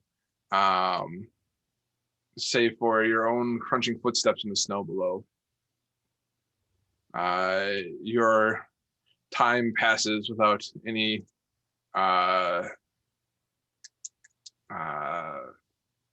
problems. All right, I will go wake up Quixotic and let him know it's really cold, and offer him my heat stones if he wants my heat stones, or They're stiff not. drink. They're not. They're not attuned. No, Attune. Okay. nope. So I can just tell you the word, and they'll go on, and they'll be warm, and if you want to, but they're probably not. I can prestidigitate myself Alright. and warm up parts of my clothes. All right. This place is hell on earth Yeah. with an ice cube. It's like with the an ice exact cube. opposite of hell. It's like the cold No, hell. this is hell with ice cubes. It's the bad Ice place. hell. All right. Well, good luck. And that wind is wicked out there, and it is harder than hell to see or notice anything. So All right. Okay. especially with shit dice rolls like mine. That's great to hear. Thank you. All right. Percentage or perception with disadvantage, you said? Perception with disadvantage. All right. He finds a little spot where he can kind of be and get a good look around. Okay. Let's see how these dice come out. Not terrible. Okay. With a 16, you, being from a subtropical place yourself, you're shivering and you're chattering, and your teeth are clattering together as you kind of watch,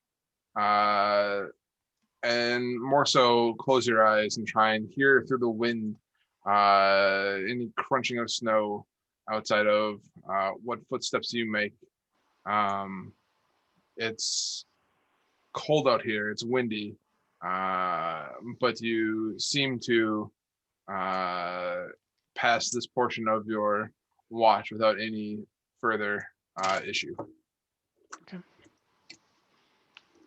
I'll I don't what color is I guess I never checked what color the clothing was that we got. It was the cold weather clothing. Is it white? Cold weather clothing you got is that one that we a got kind of like a for this- dirty white with a little bit of black and brown kind of mixed in. It's furs of different animals kind of Okay. stitched together to make some sort of parka or coat. So it's kind of semi-camouflaged ish. Yeah. It's made from the animals that are camouflaged, so. Yeah. Okay. All right, yep. And then another perception check at disadvantage for third shift. Yep. Are you waking up Alice for this, or? Yeah, she said she wanted to be up as well? I said I was doing third. Oh, okay. Yeah, I don't need to sleep, so yeah, I'll wake her up as well. Okay. So it is brutally cold outside, so just brace yourself for that. Ugh. Fuck. Right? I'll bundle up and start kind of like stomping my feet warm. Doing a little circuit around the tents or something. Roll me either you can each roll me a perception check at disadvantage, or one of you can roll me a straight perception check.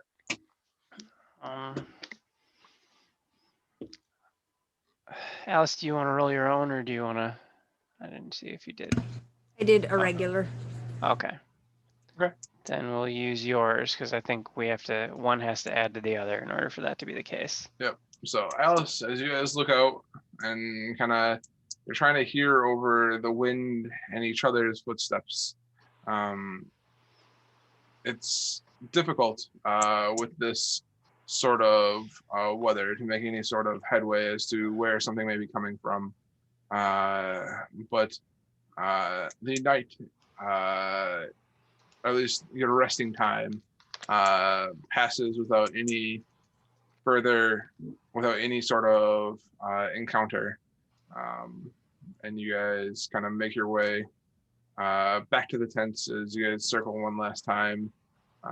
The sensing it has been sensing enough time has passed for you guys to wake up the rest of the group and begin to kind of get ready for the day and a final trek into Termaline. Sounds good. Yep, let's do this. Let's do the thing. Okay. I'm gonna roll this time since I like rolling dice too. You're not allowed. Right. As the begins to the temperatures kind of remain the same. They warm up a little bit as morning comes. And I say this all with letting you guys, like, when I say morning, it is still pitch black outside. And so as 8 o'clock in the morning or so arrives, it's still well below 0 degrees. The wind, though, kind of begins to die down to be just a light breeze. And there's, though, as the wind dies down, the snow decides that a little bit of light snow will kind of begin to fall from the sky and begin to kind of cover your tents. Not strong. It's not anything that is going to make a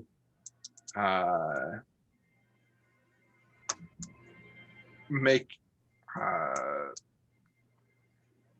your trip more hazardous, but it will be a nice snow for trekking. So in other words, February. Yeah, it'll be a nice snow for tracking, both for you guys and of you guys, if something is indeed looking to find its next meal. So, Well, yep. all right, Nicola, can you roll me a d20 I to sure find can. out what you guys may or may not encounter throughout the day? D20.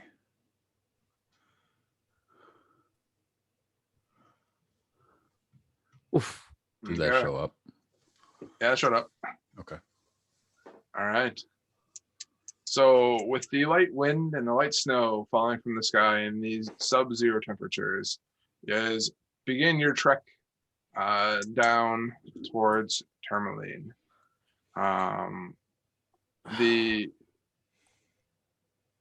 You guys kind of trek mostly relatively silently, hoping that the wind won't carry your words further than what you intend to. As you guys as you guys get closer to that midday time period, Glazoptic, make me a perception check. I would do just that. This time, just a regular perception check. Huzzah. Okay. With a 19, you're kind of looking around and waiting for what may or may not appear on the horizon, hoping that it will be a relatively clear day like the day previous. And as you kind of you do notice, though, on the horizon some sort of form, what you think is some sort of form.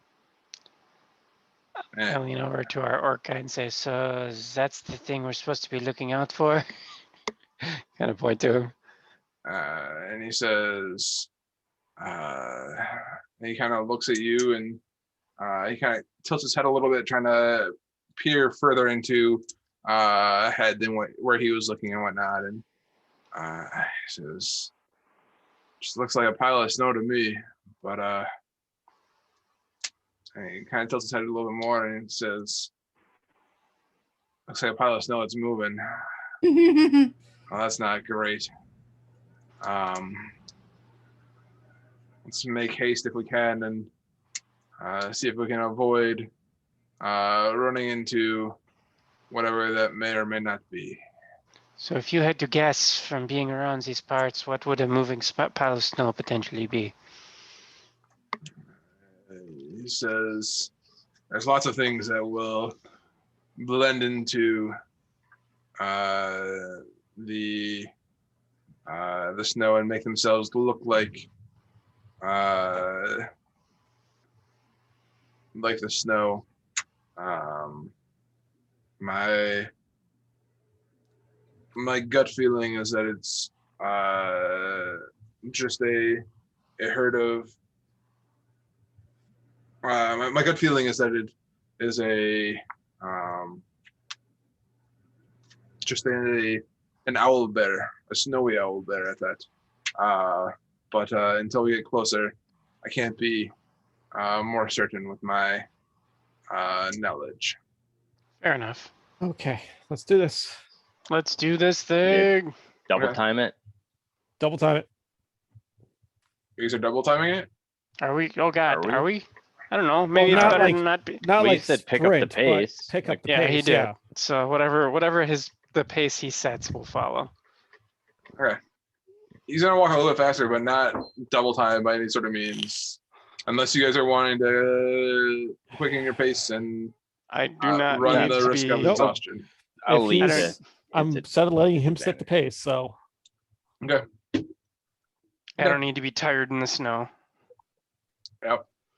You guys feel a little bit sore from your night of resting in this cold temperatures. But overall well rested. You guys do find yourselves kind of walking, hiking through the snow, trying to avoid whatever you saw on the horizon, Quixotic. But whatever it is seems to kind of be making its way towards you. Kind of your paths seem to be intersecting, and as you guys try and take a path that may be a little bit off course a little bit, whatever this thing is it has your number as well as you guys walk through. well, if Snow it's here. running a fight, let's give it a fight. Maybe we can eat it. Yeah.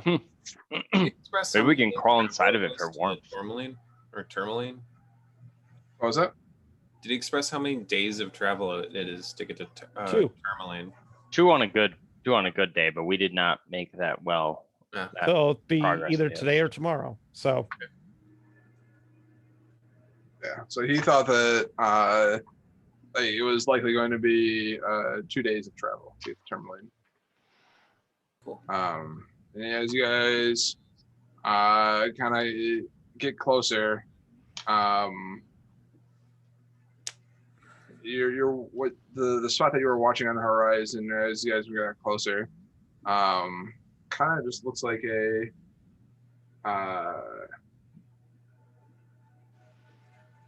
you seem to have lost the thing that you were tracking. As you get further down the trail, and kind of get to the spot where you think that whatever you were tracking was somewhere in this area, and kind of out in the snow, kind of 10 to 15 feet off the trail or so, you start to notice something beginning to kind of rustle in the snow and kind of begin to stand up and around you. And I'm assuming you guys are kind of further down here in this area. Hang on, where's the guy? Oh, there's the guy. Oh. Yeah, I'd be near him. Okay. So as you guys get further down here, you guys notice that there are 4 piles of snow that kind of begin to move just off the trail.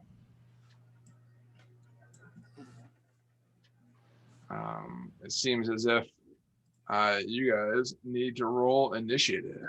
There we go. Let's do the thing. Oh, don't forget to click your character. Look, service announcement to click your character.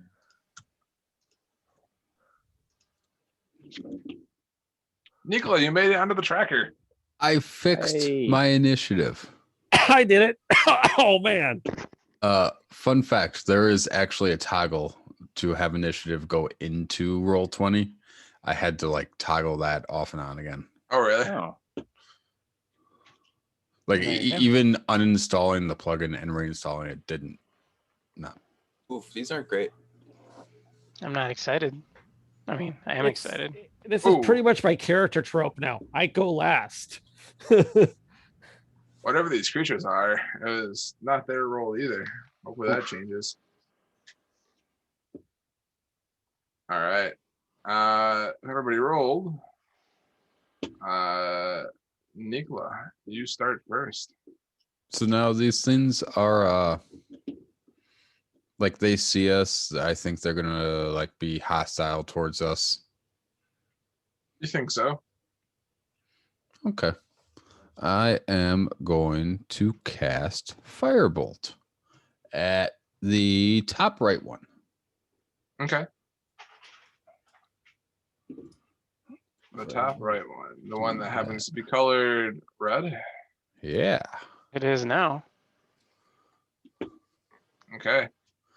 And 11 hits Ooh. as your firebolt hits this mound of snow. It kind of scorches right through it.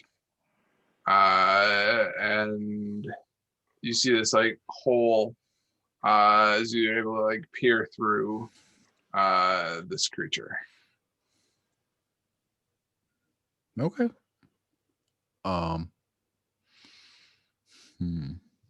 I will. Is there like a I would like to kind of try and is there like a snow mound that I can kind of duck behind a little bit between me and the red guy? The snowdrift, and like, there's snowdrifts kind of alongside the pathway here. And you can try and duck down. But you aren't sure how much he's not going to be able to see you or not. I'm not worried about the seeing me. I'm worried about more so the cover because seeing me put a hole in them probably just pissed him off. That's fair. Okay. So yeah, I'll duck down as much as I can then. All right. Sounds good. Sign your turn. Yeah. All right. Monty. all right. I am going to cast Bane on. Let's go with red, blue, and green. Okay. So they must make a charisma saving throw. If they fail, then they have to roll a d4 and subtract that from attack rolls and saving throws going forward. Okay. All right. The first one failed. Red fails. It's a DC 14. Blue succeeds. And green fails. All right. Bardic Inspiration on Alice, actually Quixotic, and I am going to, I'll stay where I'm at. Okay. Yeah, I'll stay where I'm at. My Davos in case something chargers in. So, okay, Appreciate that. that will be turn. Okay. Yeah. what Got that, is it? Alice? Bardic Inspiration. So. No, you said quixotic. Oh, sorry, Quixotic. Sorry. Can't keep track, We. Um, Alice. but I know I'm marking it off. I'm gonna I hit a button here. Maybe I didn't hit the right button. I'm gonna cast Searing Smite on myself as a bonus action. Okay. I will display it. There you go. That's what you meant And then I will move to do. You want to to keep that roll. 1, 2, 3 to attack the blue guy with my halberd. Okay. Are you raging? Oh, you can't. I be am raging. not raging. And I will attack recklessly. Okay.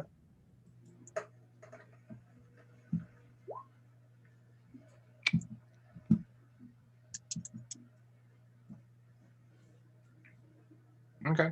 A 15 does hit. Normal attack as well as. I mean, So roll for damage. yeah. So just a real quick question. Your halberd is not magical, right? No. Correct. Okay. Does the Searing Smite make it magical for this round? I think just the damage from the Searing Smite, probably. Yeah, I could. That sounds And right. the Searing Smite and the Divine Fury damage would be magical. But she's not raging, so it's no Divine Fury. Right. Oh, fair enough. She just does the 13 plus the 6 fire damage. Okay. So roll me a d6. It's a d6 for it? That's the 6 fire damage. Oh, I thought you were going to keep the roll that you made accidentally. Okay, never mind. Sorry. Okay. As your blade slices through the snow golem, this pile of snow, it doesn't seem to. You chop off a portion of. I'm sorry. Chop off a portion of this pile of snow, and kind of melt another portion away as the Searing Smite. I'm just going to roll another d6 yes. for it because it's automatically cast at level 2. Sorry. Okay. So it does 11 fire damage, actually. So it does 11 fire damage. Normal slash. And you kind of melt away a portion of this pile of snow in front of you. You see this mouth on this pile of snow turn towards you and just kind of like the ends of it like turn up and smile at you. It's like a thing of nightmares. Ew. I don't like that, and I would like to do my extra attack with my halberd. Ooh, yeah. Stick Okay. him with the pointy end.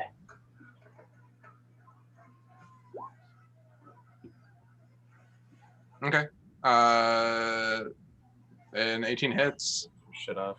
I think she's not raging. I'll just shut it off. So we don't have to do superfluous math. Oh, I shut it off after I rolled. Just 7 slashing. Okay.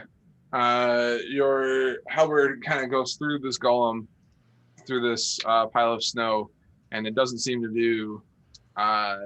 It just kind of continues to grin at you, as if it tickles it a little bit. Well, I'm gonna tickle him some. Well, no, I can't do my bonus action. Never Okay. mind. Okay, that will end my turn. All right, with that, Kozatik, you are up. Was I able to see that it seemed nigh ineffective when she hit with normal attacks? She didn't say anything out loud, so No, but we were all looking at the same targets. That's why I'm asking. you're all going at the same time in this 6 seconds. Fair enough. All So- right, then I draw my rapier and tell our guide that maybe he should hang back a minute, because if we survive this, he's the only one who knows how to get us where we're going. This is some good advice. I draw my rapier. I will step to there. And I'm going to do my insight check versus his deception. Okay. As a bonus action.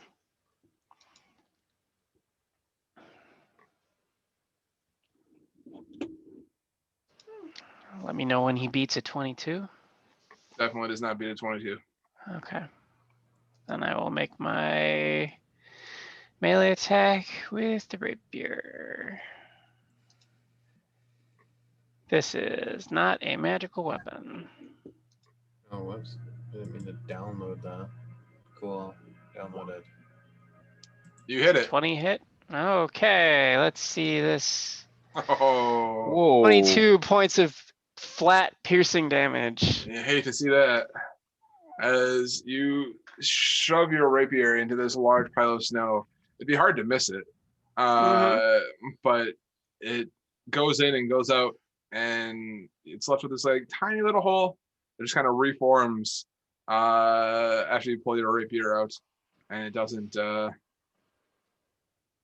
look like your rapier did the damage that you thought it was going to do. All right. Well, he said, well, if you got some magical things, now is good because this didn't do shit. And then I am going to use a tandem action as part of my movement that I have to pull out some of my lantern oil Okay. that I have in a flask. And I Alright. will just be holding it for now. Okay. Sounds good. With that, Kohi, you're up.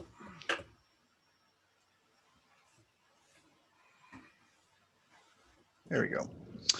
Yeah, we're gonna try to smoke this orange one here. Let's do second level guiding bolt. Okay.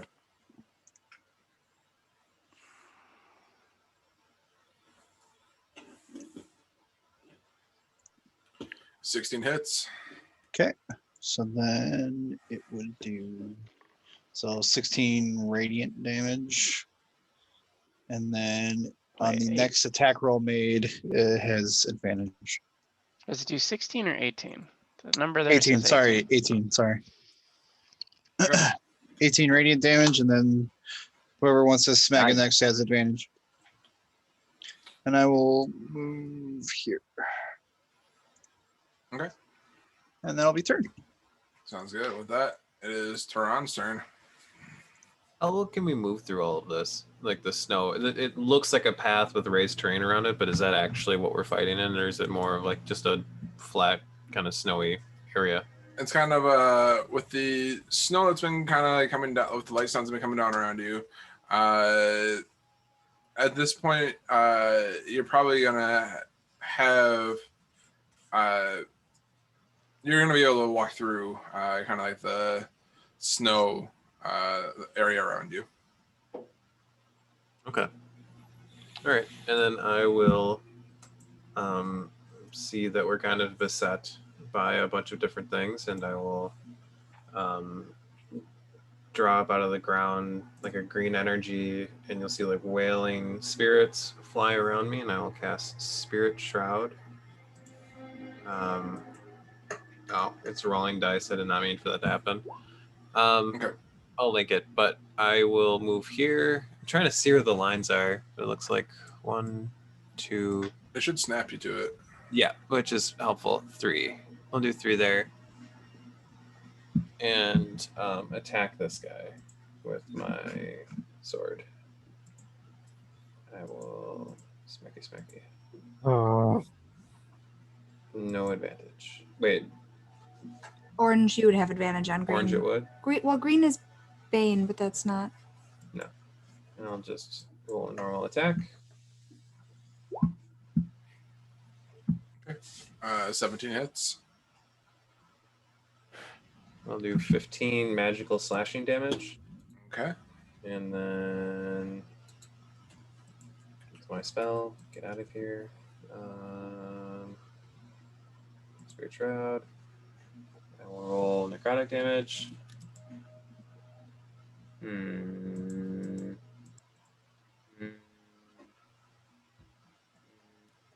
a D8. There. I do 7 necrotic damage to Okay. it as well. Now I'll actually link it so you can read it if you need to. And that will be my first attack. So he takes that damage, and I will attack one more time. All right.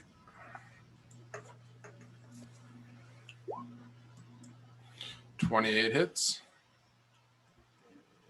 Take another 30 slashing damage. Magical slashing. Magical slashing damage. Okay. And gotta click back and forth a lot. Sorry. Gosh, why don't you have that on a hotkey? I'm gonna go to sleep. You have been. And 3 necrotic damage Okay. When did you get extra attack? at 5 when I took a specific ability. Oh, Yes. Okay. Yes, and that will end my turn. Sounds good. Both of these guys, anything within 10 feet of me, which I would consider orange, right? Orange is within 10. Yep. This guy took damage. Any creature of my choice that I can see that starts its turn within 10 feet of me has its speed reduced by 10 until my next turn. So both of these guys have 10 less movement, and green cannot heal. Okay. End of turn. Sounds good. Davos. Orange is advantage, right? Yes. All right. Orange is going to get a fireball to the face. hey. Fireball? Well, Ball or bolt? Okay. Ball, chromatic orb. orb. Oh, okay. Whew, okay. A fire orb, please. Womp womp womp. All right. It's a lot. Oh, shit. Numbers, Three. please. Right. Holy fuck me. Oh, he crit. Okay. Yeah. I think you hit it. Yeah, that pile of snow is now a pile of melted Jesus. snow. He's fucking dead. He's Hmm. DED dead, Jim. Thanks for picking up my slack this time. All right. Davos is on your turn. And then since I can see Alice, I can touch her. How about we give her a little bit of something special? Oh. I'm getting a present. Da-da. Do, do, do. I hope it's not a fireball. Nope. Hey. Breath. What did you did? She got some Done that dragon's breath. before. Oh my god. Or you Is that Quicken spelling or a whatever? bonus action that you can do that as? That it is. Okay. And I have quicken spell, so it doesn't matter. And it can be fire. Yep. Shit. oh my god. All right. Alice, 3d6, 15-foot cone. Here we go. Nice. No, it's their turn. All right. It is their turn. He has to make a blue has to make a Constitution saving throw for my Searing Smite for 12. Okay.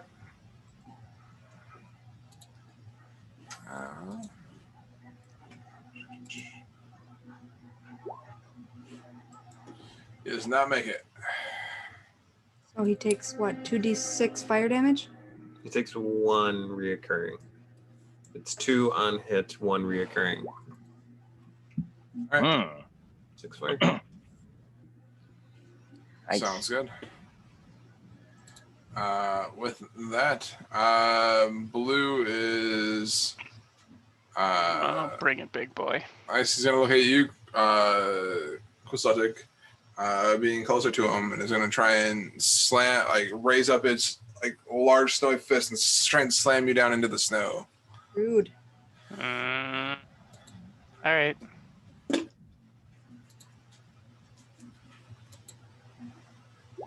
Does a 16 hit? AC, that meets my AC. I am 16. All right. Then you take I will use my 7 reaction. Oh, sorry. go on. bludgeoning damage and 6 cold damage. I will use my reaction to have said damage. I want to make sure that I think it I think does. you can probably only all. do all or just It- physical. Let's find out. When an attacker that you see hits you with an attack, you can use your reaction to have the attack's damage against you. So it would be the total damage of the attack. Okay. Fair enough.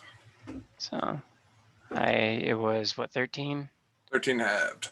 All right, so I will take 6. That is the best. Okay. Good. Okay.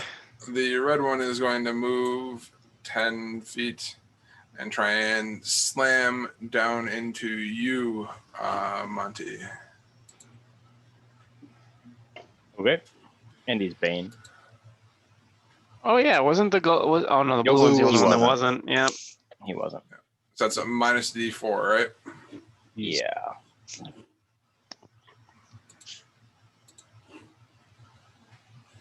It's a 17 hit. Not with shield. Mhm. Wink. Mark it off. I did. There it is. Okay. Remember that counts until you're at the start of your next turn. Yes. All right. So you throw up your arm, and this magical shield kind of comes up, and his arm slams down into you and kind of glides off this invisible magical shield into the snow below. The green golem is going to try and slam down into you. Oh, shit. Well, I'm glad I read that. Okay. Yeah. I was going to try and slam down into you, Tehran. He's did a 15. Okay. He's not hit a 15. All right. All right. So the golem kind of goes just wide of you, Tehran. The blue one is going to try and slam down into you again, Quixotic, seeing that you're still standing after its first attack. Mm-hmm.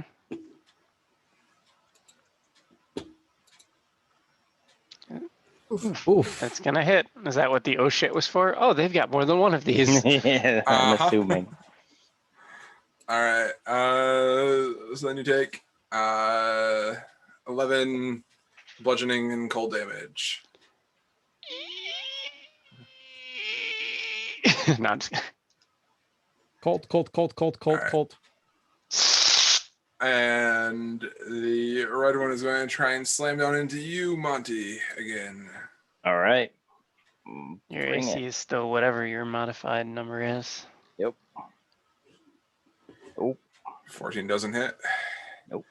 And the green one's going to slam down into you again, Tehran. Okay, don't hit us. Don't hit a 15, please. Hey. Don't do a lot of damage, please. Dead Tehran. He is already dead though. You take 5 bludgeoning and 8 Re-dead. cold. I will take half damage from cold. I will take 9 damage. Okay. Sounds good. And for one final round, because they get 3 melee attacks, Holy Holy Uh, shiza. Let's do it. the blue one is Oh. going to slam down into you again, Quixotic. Jesus. Quick just goes. You're doing Right, it in let's a do weird this. rhythm, or just like bop bop bop bop bop bop bop. Yeah. Because I didn't realize that they multi-attack until that's why I said, "Oh shit." Do like a Let's- cool like a Let's do grapple. this. Yeah. What? Fuck you. Do they like do like a cool grapple where they like mush around you?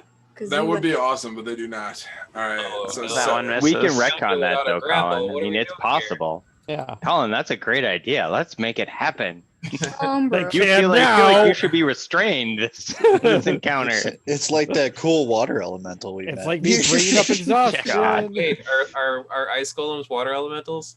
None of them hit, right? None of these hits. Snow golems are not water No, elementals. How technical. This blue one's about to be. Right? That orange one So that is. ends their turn. And Yeah, with that orange one is water. Yeah, that counts. Yeah. Oh, He's it is. puddle. He's puddle. Actually, he's Alright. probably frozen now. Then Nicola, you are up. All right, I am going to slap the red guy with a firebolt again. All right. And 18 hits. Ew, It takes a 10 damage. fire. Pretty good cantrip. You see it kind of melt away a little bit. Hey, I'll take being consistent. All right. With that, Monty, you are up. All right, I'm gonna step up and pull out. Well, I already had Talon out, and slash at him with Talon, which is a magical weapon. Okay. Or not that great of a hit, but maybe. And 11 hits. It's hard to miss a pile of snow.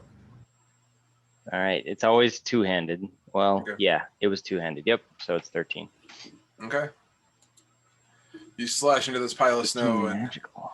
it takes the damage. Takes it. It's Likes still a somewhat shambling pile of snow.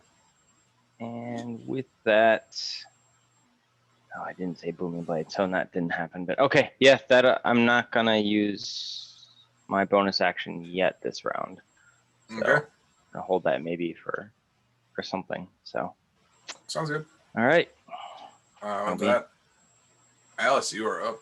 All right, I am going to carefully aim my dragon's breath at the blue golem and make sure I don't do any friendly fire to Quixotic or anybody else. And that's Alex, that's a 3d6 you said? 3d6 fire and 15 foot. Yeah. Boo. Okay. This fire kind of comes out of you. It's been a while since you've done this, and trying to avoid hitting Quixotic, you breathe this cone of fire just kind of comes out of you, and you hit this pile of snow and melt it, and it kind of reforms into a smaller pile of snow in front of you. Oh, yeah, he has to make a dex saving throw. Oh, he's got my DC dex. 14. Dex save. Yep. Or yeah, DC 14 Mm-hmm. or take half. Yeah. He does not make it. Dexterous or snowmen. Not Yeah. so I much. was not expecting them to be dexterous. Not dexterous. Right. All right. Is he still on fire from Searing Smite? He is, yes. That's not till his turn. His turn? The check on his turn. Okay. So would this count as an attack, and can I make an extra attack with my halberd? I think it was your action to do that. So And no. you can't make your bonus action attack because you didn't make Your a first attack melee has to be an attack. Yeah. Okay, Yeah. that will end my turn then. Thank you. Fire damage may be especially helpful, so it might have been the right choice. Well, I think it has to be magical fire.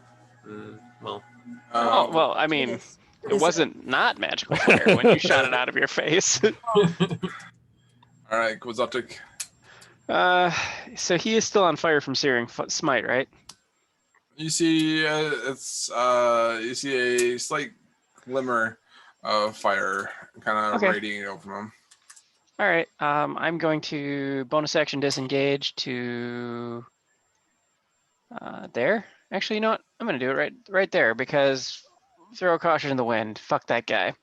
I take the tandem lantern oil that I have and just go floop and drop it right over the and kind of just dump it into the section. I'm not even going to uncork it because it should just light on its own. Actually, no, I will uncork it, dump it right in there, and then I will bonus action disengage to there, into the blue Okay. one. All right. So as you dump your lantern oil onto him, I'm assuming it's just a small flask. Yeah, it just says flask of lantern oil. I don't know. He is considered on fire, so I don't see why it wouldn't burn. Okay. Because I looked at Searing Smite, and it does say they are on fire until they Yeah. save. Roll me a. I see. He would have attempted to save on his turn last time, right? If he's not on Yes. fire, I'm not. Well, yeah, if he's not on fire, I won't do this. So. Rain, what kind of save does he have to make for Searing Smite? Is it a 12 con? I thought you did that. he has to make it every turn to continue. Yeah. Oh, but it's not his turn now. But he didn't make it on his turn last time. No, yeah, he did. And He then did. she dealt 6 damage to him. He failed it. I think he rolled like an 8 against her 12, and then Yep. she rolled a d6 and it did 6 fire damage to him. Unless you didn't mark it. Okay. Sounds good. Then yes, he's still on fire. All right. So it does 1d6 fire damage. Oh, that's not the button I wanted to click. That is. He can take his 1 fire damage. He takes his And 1 I fire will- damage. Disengage to here. And I will urge our guide to come with me because he hits like a Mack truck. With that, Kohi, you are up. Who is the best looking of the? Who's the most formidable? Because Tehran kind of smacked the green one around. Yeah. Blue one's on fire, and red one is okay looking. I don't know. Is that As you're my looking assessment? at the three of them, the biggest pile of snow probably looks like the blue one.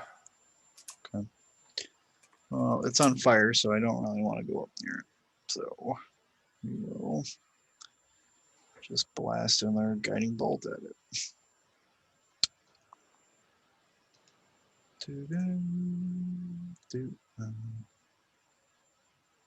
That'll hit. Yep, Nice. 20 hits. And you're hitting which one? Blue. Sounds good. Blue takes the 12 radiant damage And and then is next attack. reduced to just a small pile of snow. Still standing, still trying to get at you guys, but Next attack on blue Mini. has advantage. Mini snowman. So Alright. and that will be. I will move to here. Okay. Turn. okay. Tehran. I've like hacked through this green guy twice so far and deflected his 3 attacks. Then I'll spin the great sword around a little bit and try to hack down on him. Okay. That looks cocked, but I think it might hit no matter what. Yeah. 19 hits. Where's the I can't find the mouse. There it goes. He takes 14 slashing damage. Jesus, these numbers are bonkers. What is that about? All right. So as you slash into him, he takes the 14 damage and is reduced to just a puddle on the ground below you, and is no longer a threat to you or your group. Okay. I'll use my movement to push over to blue and just try to like thrust through him with advantage. Right? Blue is advantage?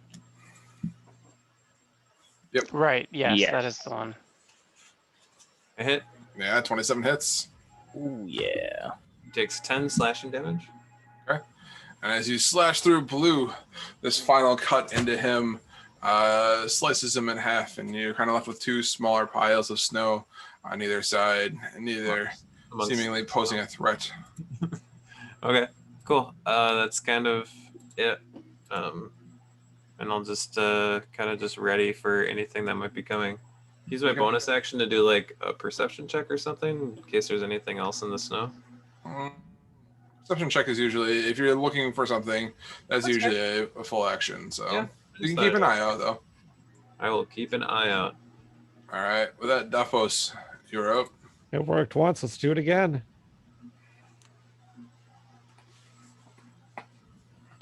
We're gonna hit red.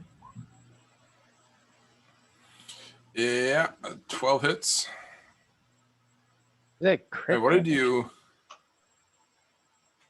I don't know how that worked.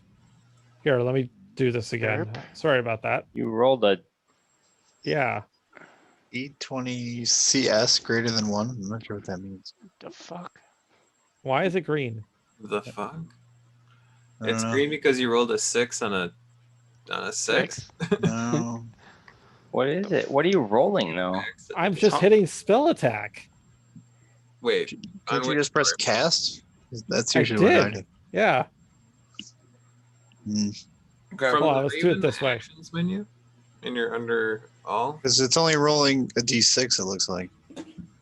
Yeah, Yeah. it's getting fucky because it's just rolling damage. Go to your actions tab, and then down in your actions, it'll probably list most of your spells that It's require. 5d8, right? Is Yeah. what he ends up rolling. And you should be able to find the specific spell, Chromatic Orb, and then click the hit/DC button, and that should be a roll. It's not doing it. Oh yeah, yours is fucked up. Roll a Just d20 take the then? first Here. hit, Either the first way, attack, and then roll 5d. Sorry, go ahead, A 11 or 12 hit, and you roll 5d8 is what you roll. Jesus. Yeah, which would be Even at minimum 21. damage. Yeah, 21. The snow just kind of melts into it evaporates right in front of you into a small cloud that kind of hangs over the snowy tundra around you. That last snow golem is no more. Yay. What the fix He was that? about to hit hard.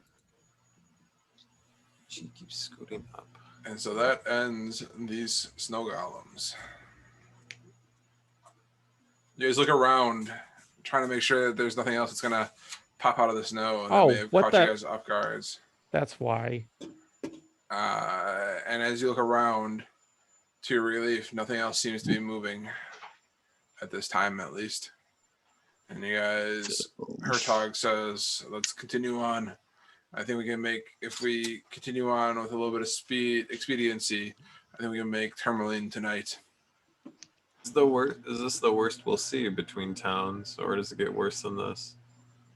The snow golems, well, an unwelcome surprise, are definitely not the worst things you can see out here in the tundra. The worst thing you've seen. The worst thing that I've seen will put nightmares. Will eat whatever nightmares you have. You hold for breakfast. And he goes Uglier on. than Tehran's mug? What? Uglier than Tehran's mug? Uglier, way uglier than Tehran's mug. I don't feel like divulging. That's fine. No. He's looking to, as he's kind of remembering what he's seen, and kind of, he kind of describes to you that there are some humanoids who die in the extreme cold out here, but their spirits languish in this mortal world, becoming what we call cold walkers. They burn with a Who poached frigid from who? fury, with a meaningless of life. Yeah. Their frostbitten corpses emit a spectral light so intense their mortal eyes can barely stand to look at them. Oh no. They Like that, I could've- roam the tundra looking for other entities that they can bring to suffer with them. Tehran, doesn't that sound terrible? A undead corpse roaming the tundra? They were killed by the cold. Yes. Hmm. When a corpse dies of extreme cold out here, then they can't seem to cross over. They reanimate their bodies and are preserved essentially in their reanimated bodies. That sounds terrible. I'm glad that hasn't happened to me. Would I know if this is like a common thing that's happened or can happen as a common creature in the area, or is this something new that hasn't been seen before in Make this me a history area? check.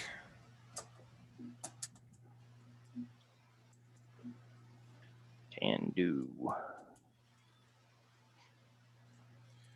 You've heard stories of something like this.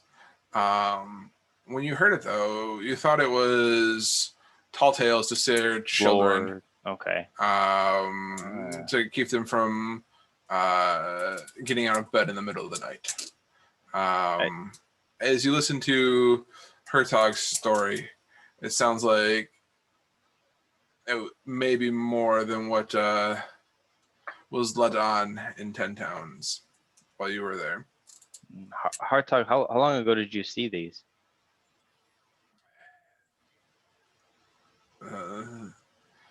I try not to see them very often, and I've only ever seen one. Because usually, if you see more than one, you're not going to make it out of there alive. You don't see anything anymore. Yeah. We do run into something like that. What's the best way to dispatch them? Run is my best recommendation, or not encounter them in the first place. These whores are not meant for this world. And my only suggestion to you is to avoid them at all costs. Mm. All right. Well, I don't think we're going to make any progress standing around. Let's get moving, guys. I agree. Yep. I heard, but I think we can do this. I want to get to the town and sleep in a bed. Well, get over someplace here. warm. Get over here, and then I put my hand on you. Get some help. Okay. How Hold much on. is some? Hold on. Yeah, look it up again. It's been a while since I've done this one. And like your level. Should be his level. All right, you guys continue on south as Davos feels up Quixotic, and eventually, kind of on the horizon, you guys start to see some trees beginning to kind of populate the area, and you guys kind of continue to head south alongside, keeping the trees to your west, and eventually, you kind of come up over this ridge. And down below, you see the town. You see Lochdenshire, I believe it is. Unless I'm mixing up my. I bet there's a big ass map that would tell us. Right. Are we going to Termaline? We are going to Termaline. I'm trying to remember the lake that it's Termaline's on on. the- Mare Dualden. Mayor Duwalden. You Yeah. guys see Mare Duwalden off in the distance, as you guys come up and see Termaline sitting on the edge of the Where are we lake. approaching from? I guess I'm trying to get an idea of where. Yeah. Do we It's see coming Calvin's Cairn north going down. north I of us? thought. Or east of us? Calvin's Cairn. Kind of. So you guys are coming down along here, Okay. basically straight down south. You guys kind of walked along the woods here and made your way to Termaline here. As you guys kind of passed along here, you guys did see way off in the distance. You guys did see Calvin's Cairn kind of peeking its way up through the kind of twilight sky. Okay. But you guys eventually come to find yourself on the edge of Termaline, and I think that's where we're gonna end it tonight. Is just making it into town. That sounds great. Awesome. Cool. This is why I Hooray! need a magic weapon. Yeah, we're working on it. I know. Also, squee Nightwalkers, squee. Wow. Ew. They're called cold light walkers. I know, but Sure that's all they I'm are. imagining. So Didn't someone pick up oh, that was in the other one where there was this like obsidian jagged weapon, right? Yeah. I remember that. That was Blair when Mhm. we went to that Aztec. It was. Yeah. it was, Mhm. yeah. The Yeah. cold light things, they look like the cover of the thing, don't they? Something like that. the Rime of the Frost Maiden. No, the This. no the guy, the cold light walker. They look like the cover of the movie The Thing. Maybe it's been a while since I've seen that. I'll look it up. I'm out of steams. Night follows. Good Good night. night. Night. Night. Good night, guys. Hopefully, I'll see you losers on Monday. Yeah. Yeah, sorry about. Maybe Make it better happen. things to do. I didn't, but it's fine. It's fine. Aw. Sorry. Lay it on. Lay it It's on. not- That's okay. It's not fine. It's not. Yeah, Brienne, they're literally like hooded forms of light. cool. Yeah. They look like this, as he has done a pretty good job describing to you what he has seen from a distance. Oh yeah, that's Ooh. definitely the. I don't want any of whatever that is. But Wow, that's it's like all a I walking meant, like, human flashlight. If When that's you're my final describing them- form, that'd be rad. Yeah. That would be yes. This is that's even your in my final. that's your form. Super Saiyan Blue right there. So, all right, guys. All right. Good Night, night. night. All right. Thanks for an awesome night. Yeah, Yep. night, Thank guys. Thank you.